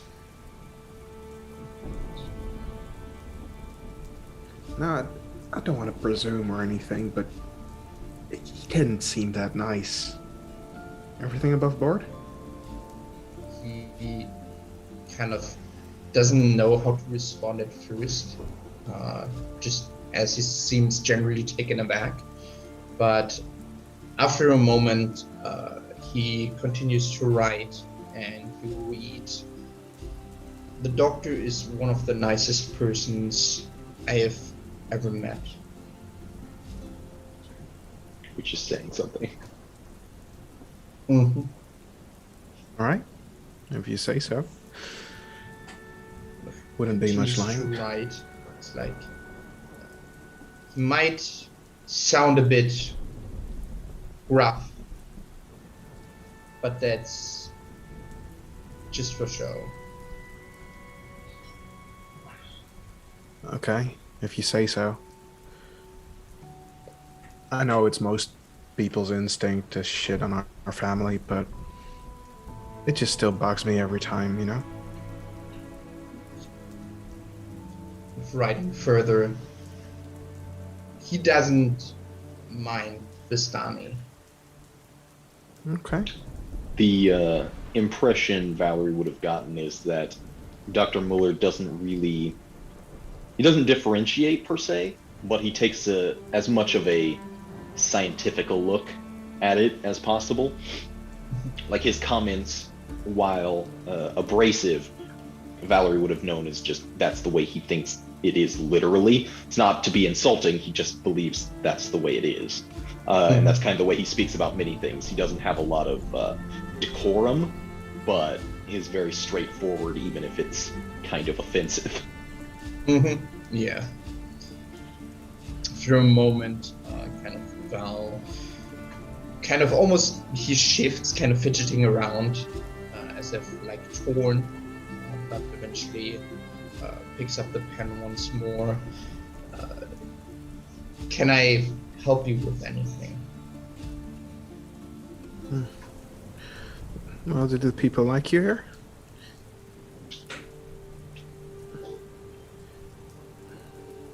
Kind of points at his attire, kind of inquiring about. Yeah, sure. I mean, I'm already getting dirty looks, and I don't mean to.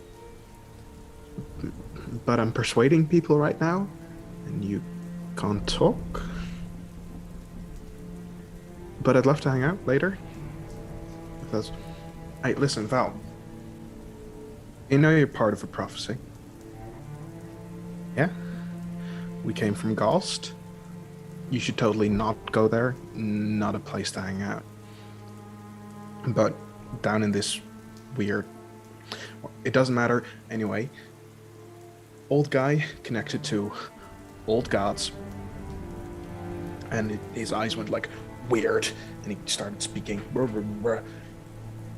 And he told us we should look for... You remember Acrio? Yes, the guy without an arm. We should look for a boy in a mirror and a bird with clipped wings. We were fated to meet, you and I. And he continues just writing a singular word. Why? Well, I don't know yet, but I think we're scratching at the surface of something. my group, we don't have a lot in common. But I think we're all trying to do good. And I can't put my finger on it yet, but something's happening in the city. I mean, and I remove my shirt, my armor, like in front of him without shame. I mean, look at me. I wasn't like this a week ago.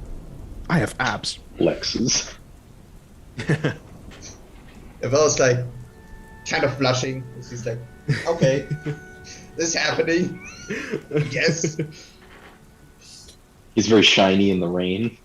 He kind of looking at himself. Would you have noticed like the weird sort of that he still probably has noticed that he's like still getting some. Yeah, like your belts have gotten tighter. Yeah. Almost. You've had to go up a notch when you would have expected to the other way. It's been weird. Okay, yeah, so you would have noticed. Okay. And is there like a fucking jug of milk like around like on one of the porches or anything?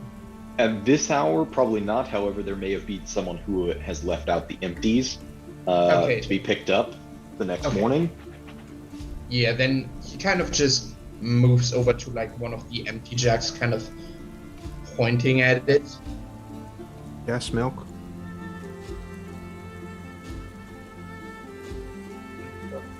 Are you saying it's because of the milk? Come on, Val, it's milk. It can't be that weird. You haven't drunk Kind of milk writing before? frantically, it's like cheese, good. Want more? Oh, does Val also want cheese? Probably, at least from Yeah, what I kind of believe. uncontrollably, even though it's one of those things where you ever had a craving for something that you don't usually eat, but it's like, oh, that sounds super good right now. That's kind of what it is, and it's been like that for the past few months. Yeah. And he's but Yeah, kind of it's almost a problem when the underlining the skinny- weird. It's fine when like the normal people get fat, but when Val gets fat, it's like, what the fuck is going on? That motherfucker doesn't eat shit. And now, it could have been my imagination. I swear I heard people mooing. I swear it. I know it sounds weird, but just the way they were talking, it sounded cow-like. Thinking back, has Val noticed something similar during his time here? Like, as he's now focusing on this sort of stuff? The doctor definitely would have. You would have thought it was just a weird grunt from under his mask when he gets frustrated and that sort of thing. Thought maybe it was just because it was muffled, but now that it's being pointed out, you're like, that does sound really familiar. Oh god, okay. Then his eyes kind of go wide and he's like writing. I heard it too. What does it mean? Well, I don't know. You've been here for months. I came here yesterday. No, Writing sorry, more. that sounded like I was attacking you. Not what I meant. What I meant is maybe you should talk with this with the whole group. Writing, we need to find out more. Sure. Would I know, like, that Lorelei has gone off? Probably not, right? Unless she said anything, but it sounded like she was trying to make sure nobody went with her. So she probably Yeah, she wouldn't say anything. Okay. Anybody. The only person who would know where she's gone is maybe Acrio if he saw any direction she was going after they left the church, but that's about it. Well, Then weird's going on, man. kind of pointing towards this saloon, kind of indicating like if he should head there and kind of wait. Yeah, I'm sure we'll meet up again tonight. I have some... These kids need homes. And surprisingly, there are people willing to take them in. It's not like I've been in this situation before, but I've definitely... Most parents can't even take care of one kid. There's just not enough food to go around most of the time. Especially lately. But there doesn't seem to be a problem there. Val writes, at least these people take care of someone, and there is this very bitter expression on his face, as almost seems to his facial expression almost seems to harden for a moment. I don't want to try something. Don't think it'll work, but okay.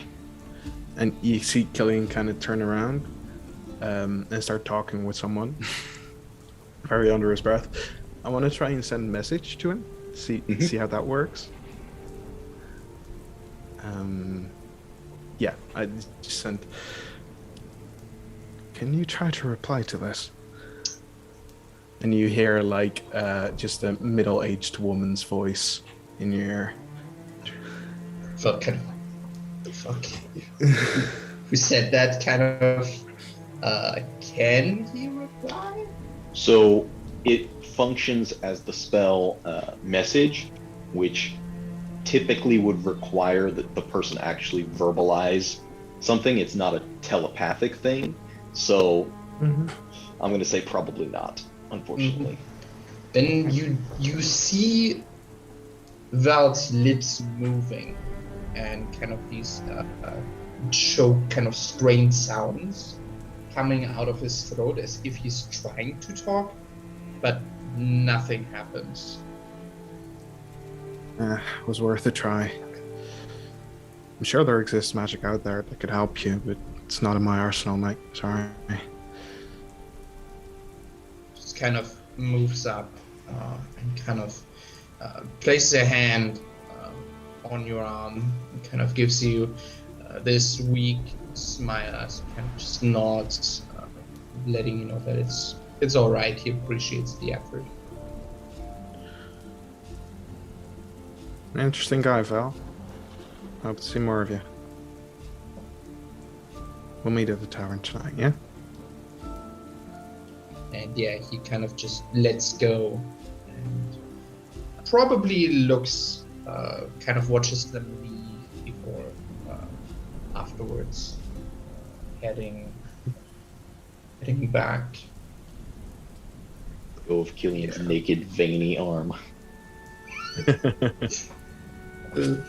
Yeah, I'll put my shirt back on. Glistening in the rain. I want to ask... Oh, no. Looking for it. Priestess Renfort.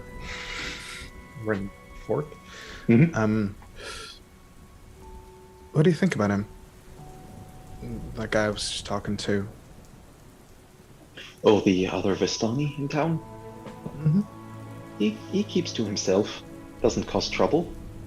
Hasn't really been to the chapel, really at all. Although he kind of looks around and leans in. He spends some nights not far off from the graph. Not sure exactly what he's doing. Really? But the vibes you get are good? Apart from that? He has been through many things, I think, beyond just what you can see on the outside. He is a distressed soul, but I don't think he's a bad one. That's sort of what I was thinking. You never know, right? Sometimes the most evil people hide behind the prettiest of faces, even if it's mangled up. Hashtag to Asuriel. Oh god. She is just a demon in a human body. The ultimate plot twist. Don't give it away. Yeah. Like The collar comes off and belongs she just to her. shrinks to like a pint, like a 1 foot tall little like imp. Yeah. No, demons in this setting are usually pretty big. Devils are small, little red, chaotic, crazy things. Demons are usually human size or considerably larger. Lovely. And they're comprised entirely Okay, of so, black so they're mana. short and crazy like Tristan. Well, Tristan's like a tall, Devils crazed do version. cocaine, demons not so much. Can I link the connection of him being dirty and the graph? Probably pretty easily. Okay. Meanwhile, Lorelei, you can hear a knocking sound. It's not like a knocking at the door, but somebody kicking at something. And if you glance over quickly through some of your nervous tics, kind of like swallowing the blood in your cheek, you can see the wide-brimmed hat and thick mustache of Cooper Hillcrest. He seems to be kicking the mud off his boots at the front porch before entering. She immediately, like, practically trips over her feet, like, walking up to him. And, like, I've been looking for you. Goodness me, sir. You're hard to find. Kind of takes a step back. Okay. Can I have Lorelei make a sanity check real quick? Oh no. Just a check. Oh, why? Mm-hmm. Yes. Just a check. Bleh. Nice. So, even coming in out of the rain, he immediately has the same smell that your father Gunther used to have coming in from working with the livestock, and that hits you in a very olfactory memory kind of way. She is visibly trembling, but she, like, composes herself and just tries to make it look like she's cold. You will, kind of step back as you approach very quickly, almost into his personal space, but then tip his slouch-style hat. Sorry about that, ma'am. Why you been looking for me? I've been out working. I had some questions for you. Several. I hope you don't mind. I just wanted to bend your ear for some things. Well, it's almost supper time. You want to join us? If you would have me, that's very kind. Give us just a minute. I gotta get out of these wet things. Of course. He'll kind of gesture to one of the maids. Find Miss, it was Fenwick, wasn't it? Yes. Set a place at the table for you. He'll disappear down one of the side halls, floorboards kind of creaking under his heavy boots, as the maid will kind of usher you toward a dining room.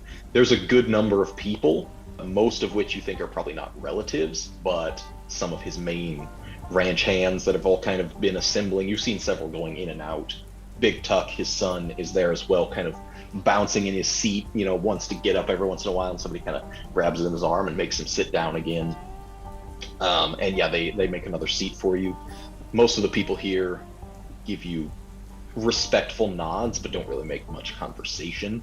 They're just kind of chatting amongst themselves anyway about. She's not at all interested with making any conversation with them anyway. So even if they try, she's just like quiet. Mm-hmm. Cooper reappears, drier, high collar shirt, still with a vest, but this is a nicer leather. His hair's combed and his hat's no longer on, as everybody kind of goes quiet, looking as he enters and approaches the head of the table and sits down. You notice there's an empty chair to his right that nobody seems to occupy, and there's no dishware set at it, but servants start bringing in kind of the first course, and you're seated not too far from him. What was it you had to speak about? Well, I was curious, how long have you worked here all your life? Myself, yes. We came from down near Corso originally, but family made our way up this direction. I was born and bred here. Her eyes glaze over just a little bit as she debates whether this is even a good question to ask, and then she does it anyway because she can't keep the question down. Have you ever heard of other ranches? It's a common profession. I'm not sure I understand what you mean by it. Have you ever caught wind of ranches being destroyed? By how you mean? Natural disasters and that sort of By thing? undead. that kind. We've got our own means of taking care of that sort of thing around these parts. Everybody's well trained to watch out for anything that stinks, but it's not uncommon for a horde to walk through and devour a cattle or two. I wouldn't say I've ever heard of an establishment being destroyed entire by any wandering undead things. It's less the undead that were wandering and more the person that brought them there. Has a Sounds necromancer like ever magic. passed through here? Rightly, I don't know. You'd likely have to speak to the priestess, someone down at the church for that sort of thing. None that ever made trouble for us, I will say that. I was just wondering. I was wondering if what happened to my home was anything of a pattern. I'd be taking it to understand then that you lost yours to a bunch of undead things. Yes, sir. Well, that is powerful, unfortunate. Sorry to hear Willow that. Grange, in the moors in Gavany. As far as I know, I'm the only one that made it out. I 10 hope years it's not ago. disrespectful to say that I've never rightly heard of the place. It was small. But I was wondering if maybe the person that did it moved on to bigger places to attack. Well, now that's curious. Was it for the cattle themselves? Or was it more of a different type of herd he was going for? Or she, I don't want to presume. I think it was the people kind. Disgusting. I'm It's a hunting. waste. As right you should, I should think. And I thought if anyone would have seen them come through, it would have been yourself, sir. We graze a good chunk of land around here. Like I said, we've trained ourselves to fight any undead that might wander through. Haven't got to worry about werewolves. One of the few benefits, I suppose. You get your odd bloodsucker. Not much you can do about that. Comes with the territory, doesn't it? Does indeed. I'm sorry for bringing such a dour subject to your dinner table, sir. That's very rude of me. I can't complain. These boys just talk about work. So I look around at them. Are any of them They're- giving me they're all- dirty looks for bringing up like undead chat at the table? Mostly it's like a level of curiosity and a bit of like, not wonderment exactly, but Like, oh a bit shit. of shock at the idea that, an entire village was destroyed and raised as undead. That's not something you hear about very often, so kind of whispering back and forth about that, asking, hey, have you ever heard of Willow Grange, that sort of thing?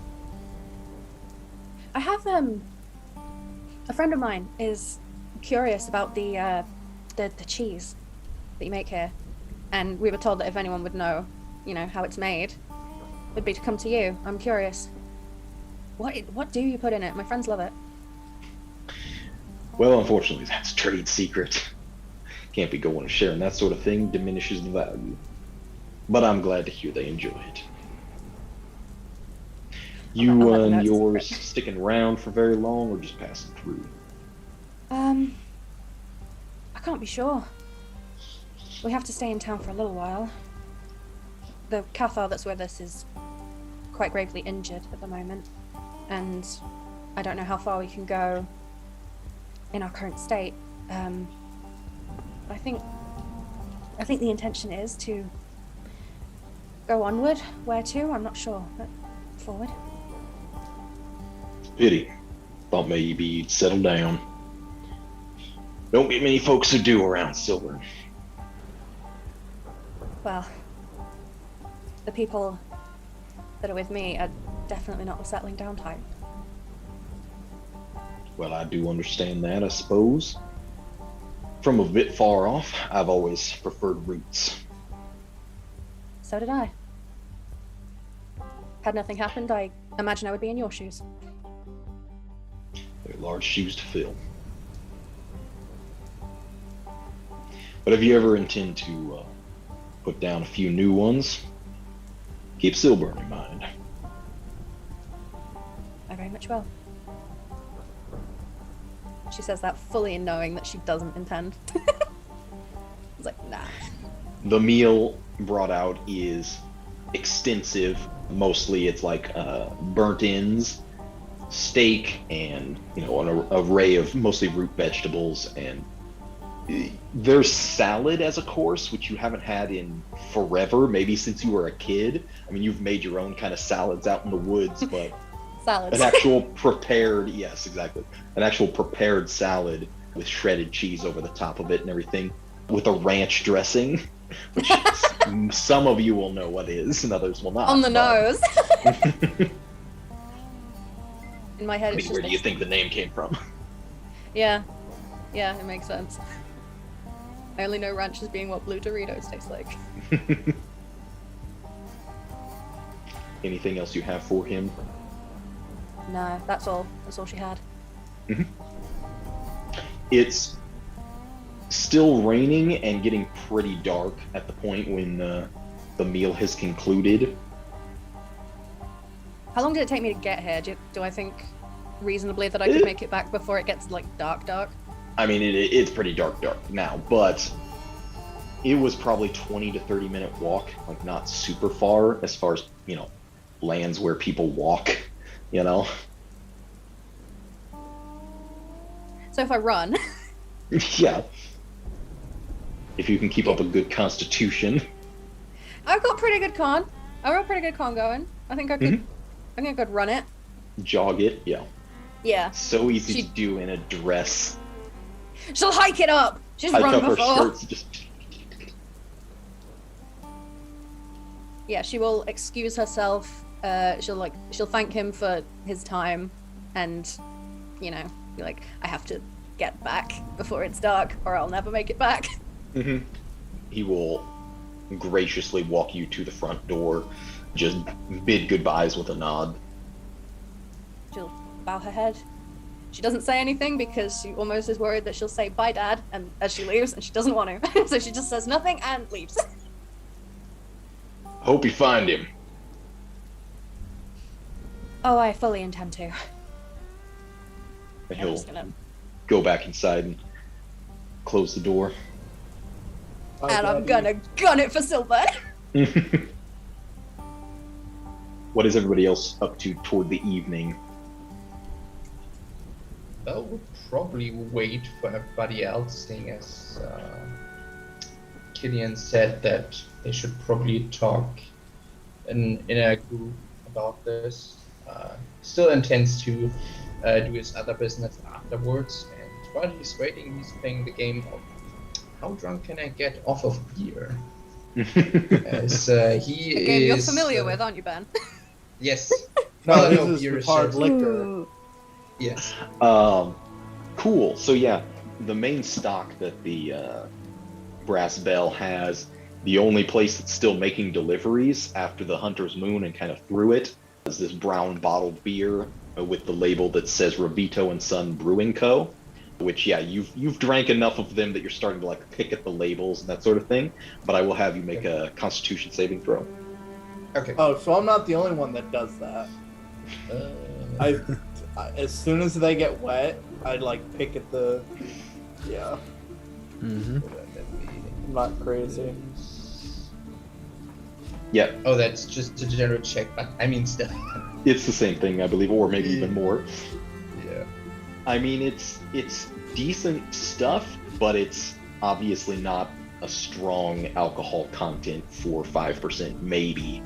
So yeah, Not getting you him as you've probably spent 1 or 2 gold already on it. Bottles just like are all around the table, and you feel a little tingly, but your presence of mind is still entirely intact. Okay, yeah, at this point, with having drank so much and not getting drunk, he's like, I can't spend any more gold. Shit. Had to make a run to the outhouse like 5 times already. Yeah.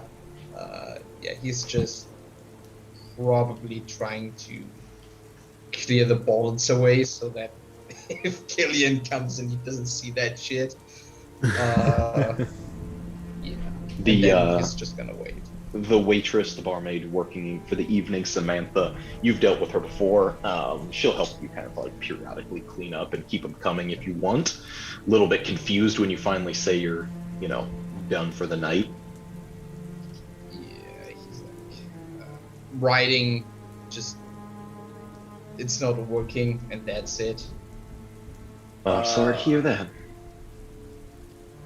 Yeah, I'd imagine after walking, then Acrio would see, wherever Acrio's at, he would just see Amrita just coming right in through the door, wiping off her boots.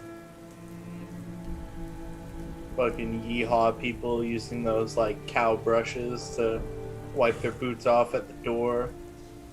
Back into Acrio. I took a very long nap. I'm a little too whoa now. Just go drink some milk. Does she notice the what other it is. Vistani? I mean, it's very difficult not to pick him out of a crowd, so yeah. Finds herself shuffled back a little bit, wondering why he's there. For related The doctor smell things. kind of would give you a good indication. Yeah, There's like an aura of beer around him. yeah, if she watched him for long, she would have seen him drink an unhealthy Now, amount of beers. why he's doing that, that's up to interpretation. Yeah, it makes her not want to sit by him because it smells gross. I mean, gross Anyway. smells are what happened in this, era of fantasy history. Yeah. Yeah, but she's just like confused. I'm just trying to gain an understanding as to why a random doctor is here, unless it's something medical related for you. That you Well, want us to know. besides me, obviously he's over there trying to get shit-faced and forget whatever pain that is obviously resting within his soul like everybody else in this godforsaken tavern. But, you could always go over and ask him. Is Cillian sitting by Val? I don't He'll think probably Cillian be is coming yet. in soon. Okay, yeah. It's like, let me just walk upstairs real quick. I'm just gonna go get a towel, quickly dry off, and come back downstairs. I don't know how long we can be in the same room because Cillian is not in the mood to even tolerate me at the moment. So, Alright. Well, he's gonna have to tolerate you for a little while because we have to have a conversation at some point. And I prefer it to be today rather than tomorrow, but well, to each perhaps their own. if you see him come in, then perhaps you can convince him for the time being. But I'll be right back. I shouldn't be no more than a few minutes. As you're rushing up the stairs, you have to kind of like rush around one of the laborers walking up the stairs at the same time with a satin-clad female, very low-cut dress, but you kind of rush around them to your room. With a magnum That's a face. dong.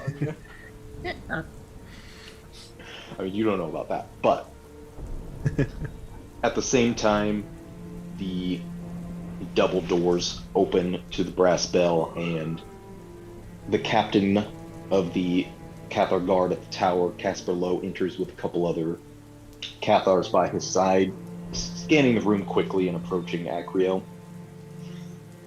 I had a few Time. words with some of the men about the bandit problem.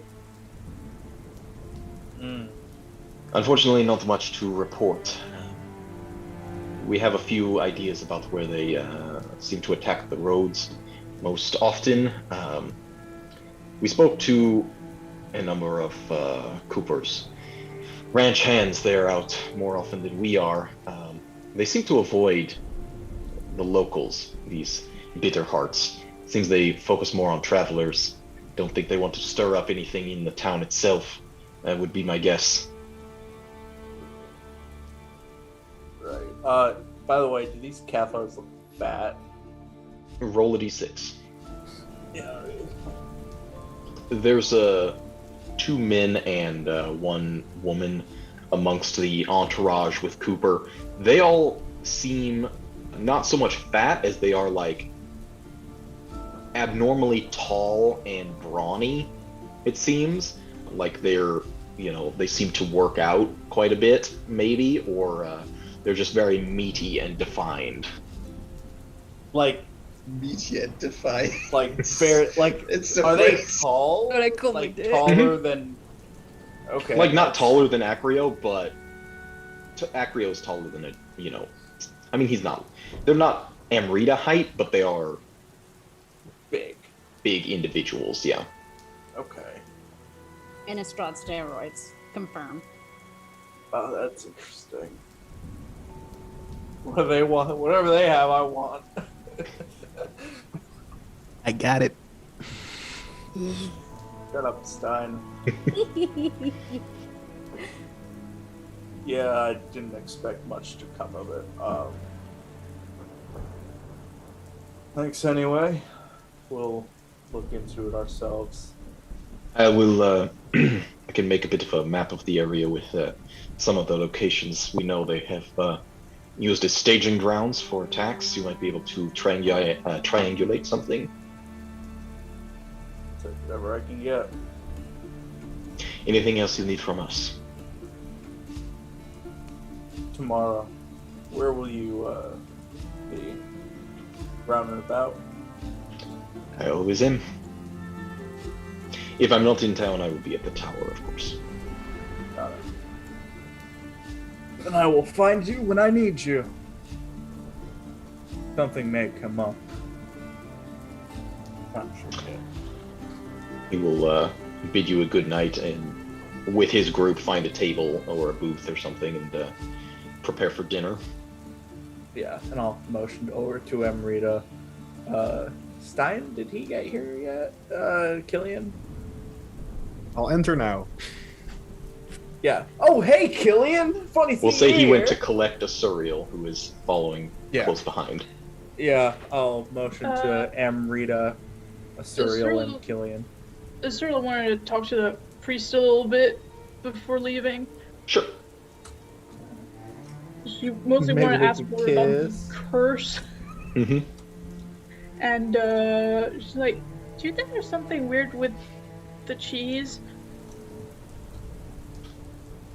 I am not exactly sure what you mean. It's delicious.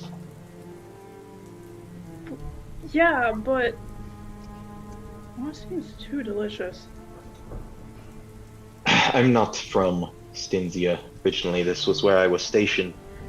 I will say Silborn and Stinzia in general don't seem to offer the most in the way of pleasantries. I thought maybe this was the one way they made up for it. I guess so. I think I'm just a little paranoid. But Besides, how would cheese have anything to do with the land, the corn in this area? That I don't see any connection there. I don't know. Something I saw Mr. Cooper's son draw. He was drawing a person with a cow's head. I don't know why it struck me as odd.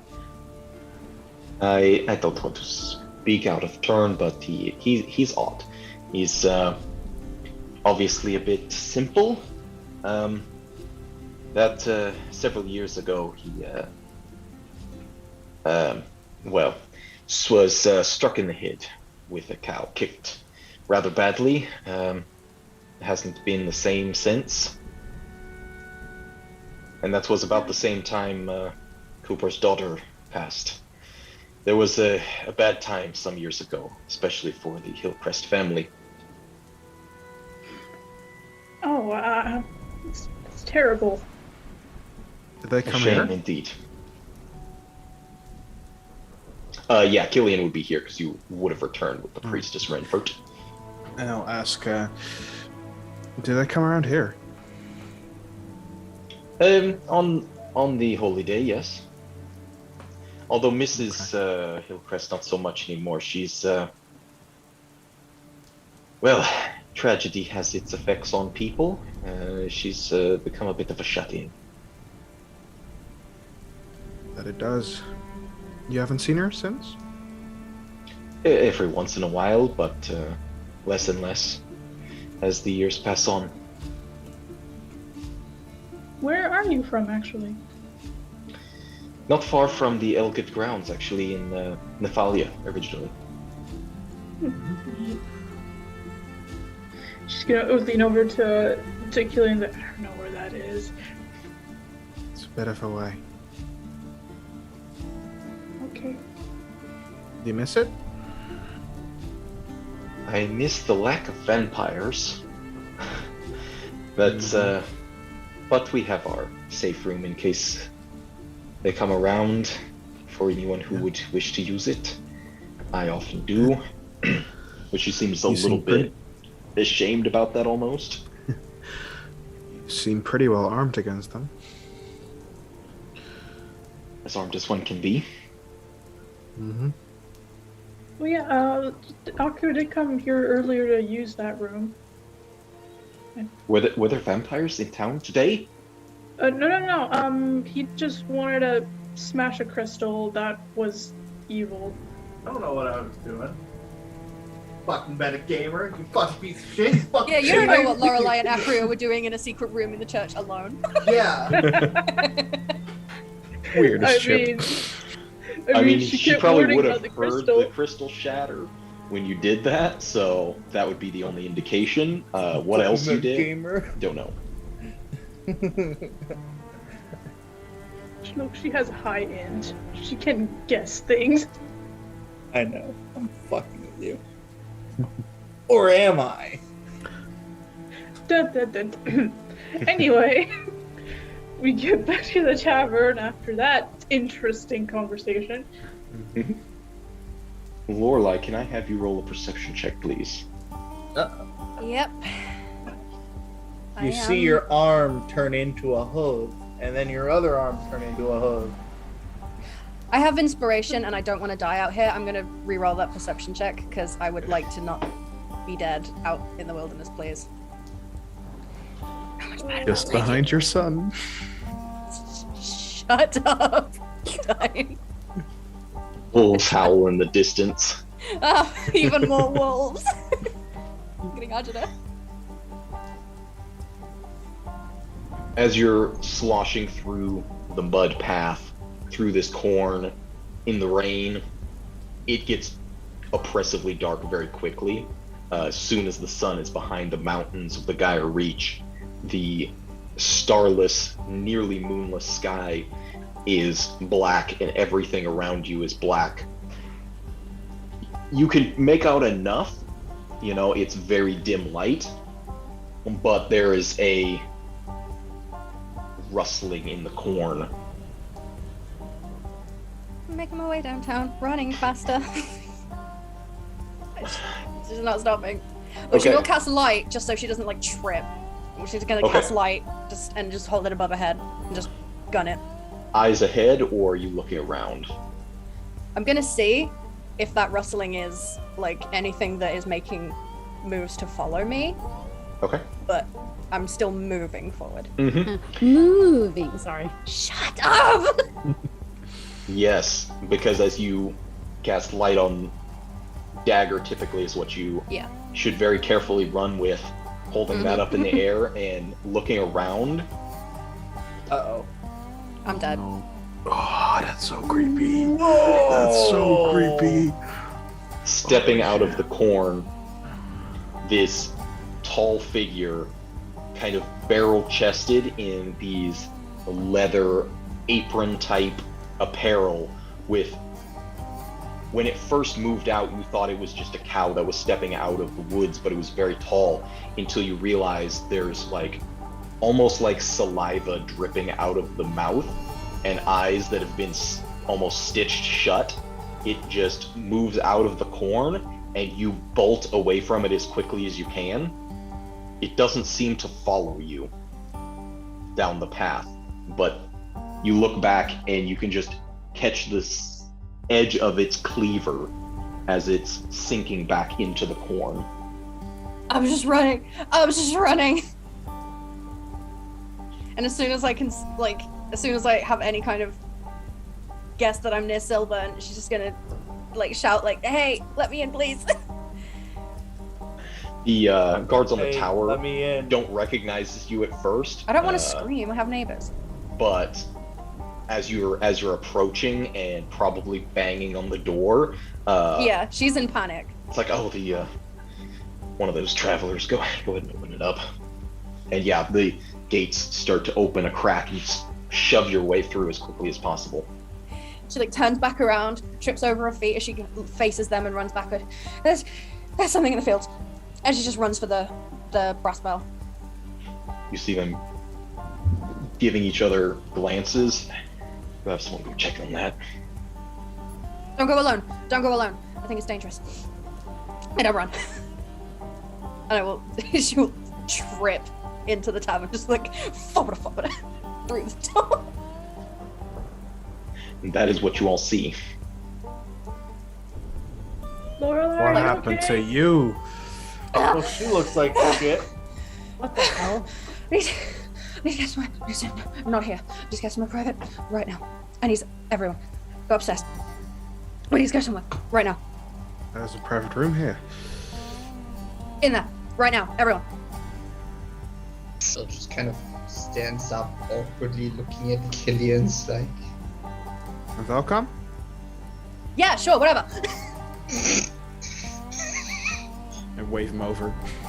yeah, It's totally fine. It's just more things important right now. What the? And as soon as she gets into the room, she'll go on ahead. She'll sit down. She'll rip out her diary, just tear out a page, and just start scrolling the best replica of what she saw out there, cow head, fat chest. Realizing it's very similar to the picture that kid drew on the window, and draw the cleaver, and just set it on the table.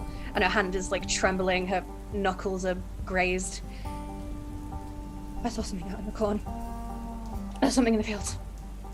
You saw that? It came right out. That, I thought it was going to chase me, but it went back. that looks like what Cooper's son drew. Yep. Oh. What are you guys talking about? Either way, I saw that thing. I just thought it was a cow. But it But came it out. wasn't of at the one fields. point. Nope. I just sink into a chair. I shouldn't have gone out there. Where did you go? Wait, you went out in the cornfields on your own? Are you insane? Yeah, but that's besides the point. I wanted to go No, speak it's with not Cooper. besides the point. I wanted to go speak with Cooper about something. Okay, Okay? cool. Tell us next time, please. At least a little mention, so that when you go die out in the middle of nowhere, somebody can go pick up your corpse and bring it back. That might help. Very dark, Sorry. but yeah. I'm sorry. I just... Okay. I didn't want... I had things I wanted to talk to him about that I don't really feel comfortable discussing with you right now. And you don't. So, I didn't want to tell anyone in case anyone wanted to come with me. It's fine. You're okay. But let's put everything on the table right now, because shit's fucked up, people. Something's going on. Something's There's something really weird. I am hot as fuck. Acrio's fat as fuck. Hey, I'm Just facts, buddy. I think I'm addicted to cheese. Which is like a weird thing to be addicted to, right? I did ask okay. him.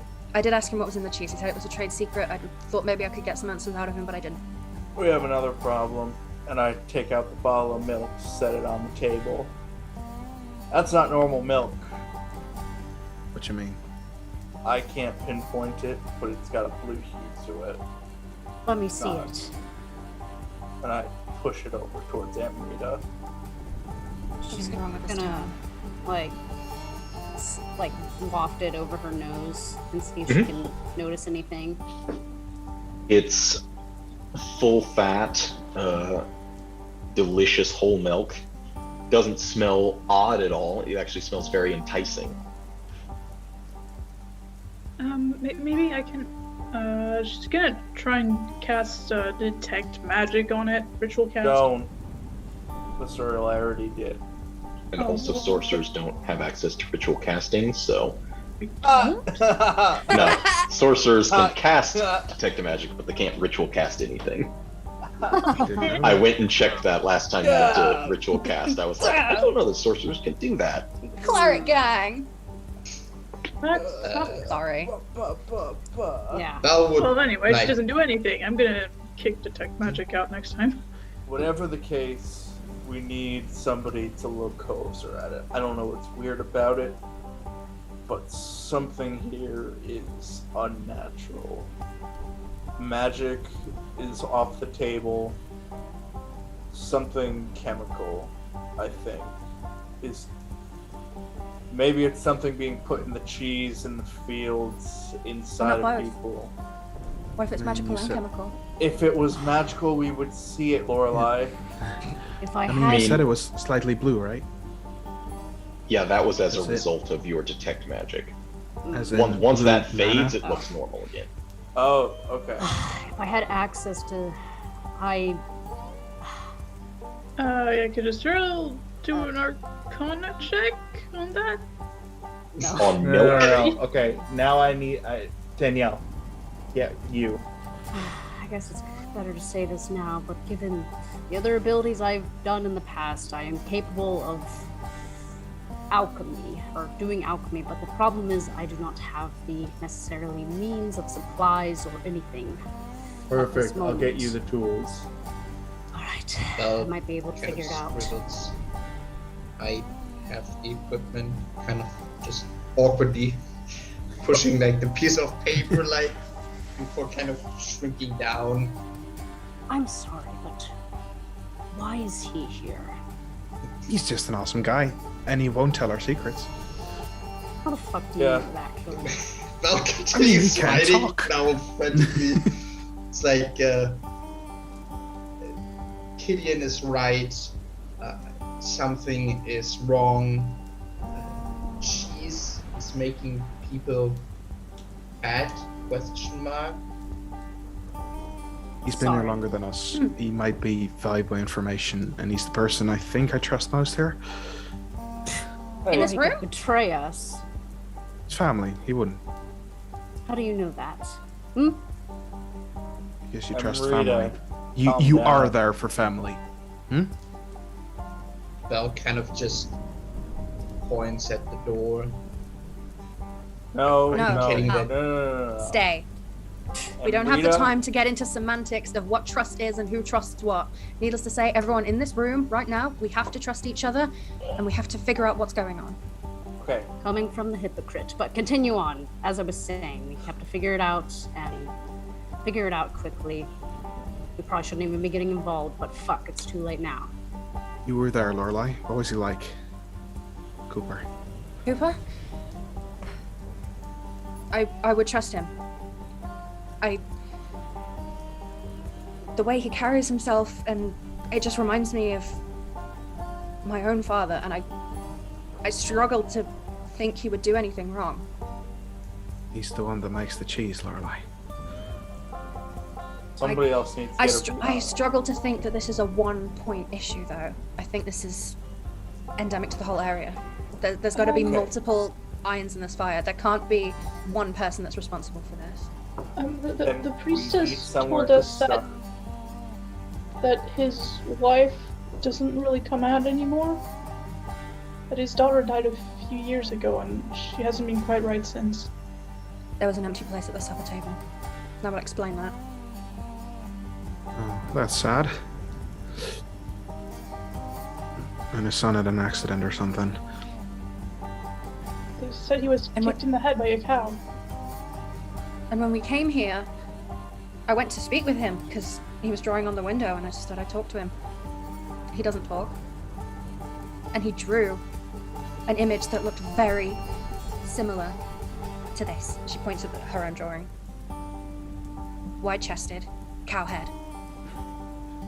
Listen to the people grunting here. It might just be me, but it sounds bovine. Are people turning into cows? I think so. Thank you, Asuriel. We were getting to that. I don't know about you, ladies and gentlemen, but I don't want to turn into bovines, so... It doesn't happen fast. People have been living here for a long time and are alright. And I've been here for a day, and I look like I've been on my ass for a whole year. Val writes, like, been here for 4 months. Apart from getting fatter, I think I'm fine, but still. Amrita squints her eyes at him and everything. It's like, if you said that you had supplies, then we can work in private. Not anyone, not even let your doctor friend know. Sorry. I don't even know if I trust you around us at all. Amrita, I'll just shrinks down further. suck it up, investigate the milk, figure out if something's wrong, come back as quick as possible. I don't care if you can trust him. It's a fucking bottle of milk. I care more about speed than who knows what we're doing right now. So, for now, I ordain you, and I point to Val, put my hand like this, and then this on each shoulder. You're now a friend of mine. Congratulations. You're trusted. I'm not gonna go out there now, but is it an idea that I try and glean some information?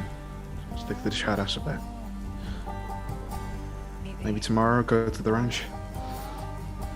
Maybe. Who runs the cornfield? He said he was the only person who could get people to work, so He has ranch everything's hands. They everything's seem flown through him.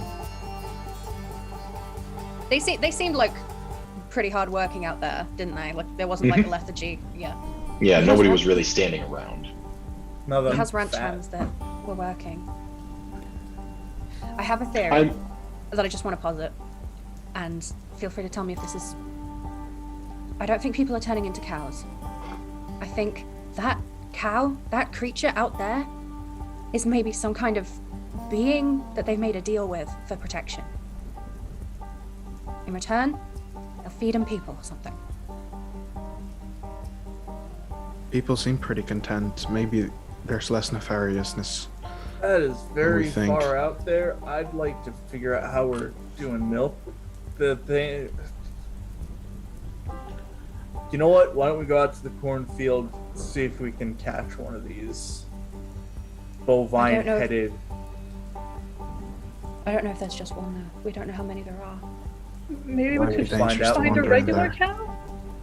Amrita, as they're having this conversation, your senses perk up, and over the smell of the sweaty bodies in this room, and in the next area, over the smell of things being cooked and this intense cheese that's served with everything, you start to pick up the smell of blood.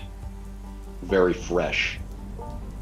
And as you're noticing that, and you scan the room, the double doors of the brass bell burst open and a figure comes tumbling in, bleeding. Everybody kind of shocked, looking, some jumping up from their chairs, and as the figure stares up into the room, all of you who had noticed and were looking immediately recognize Emel. And that's where we're going to drop the curtain on this week's session. What? Son of a bitch! Ah! Wait, Yeah, I was from gonna have it to where- Corsiva? Yeah, from Corsiva.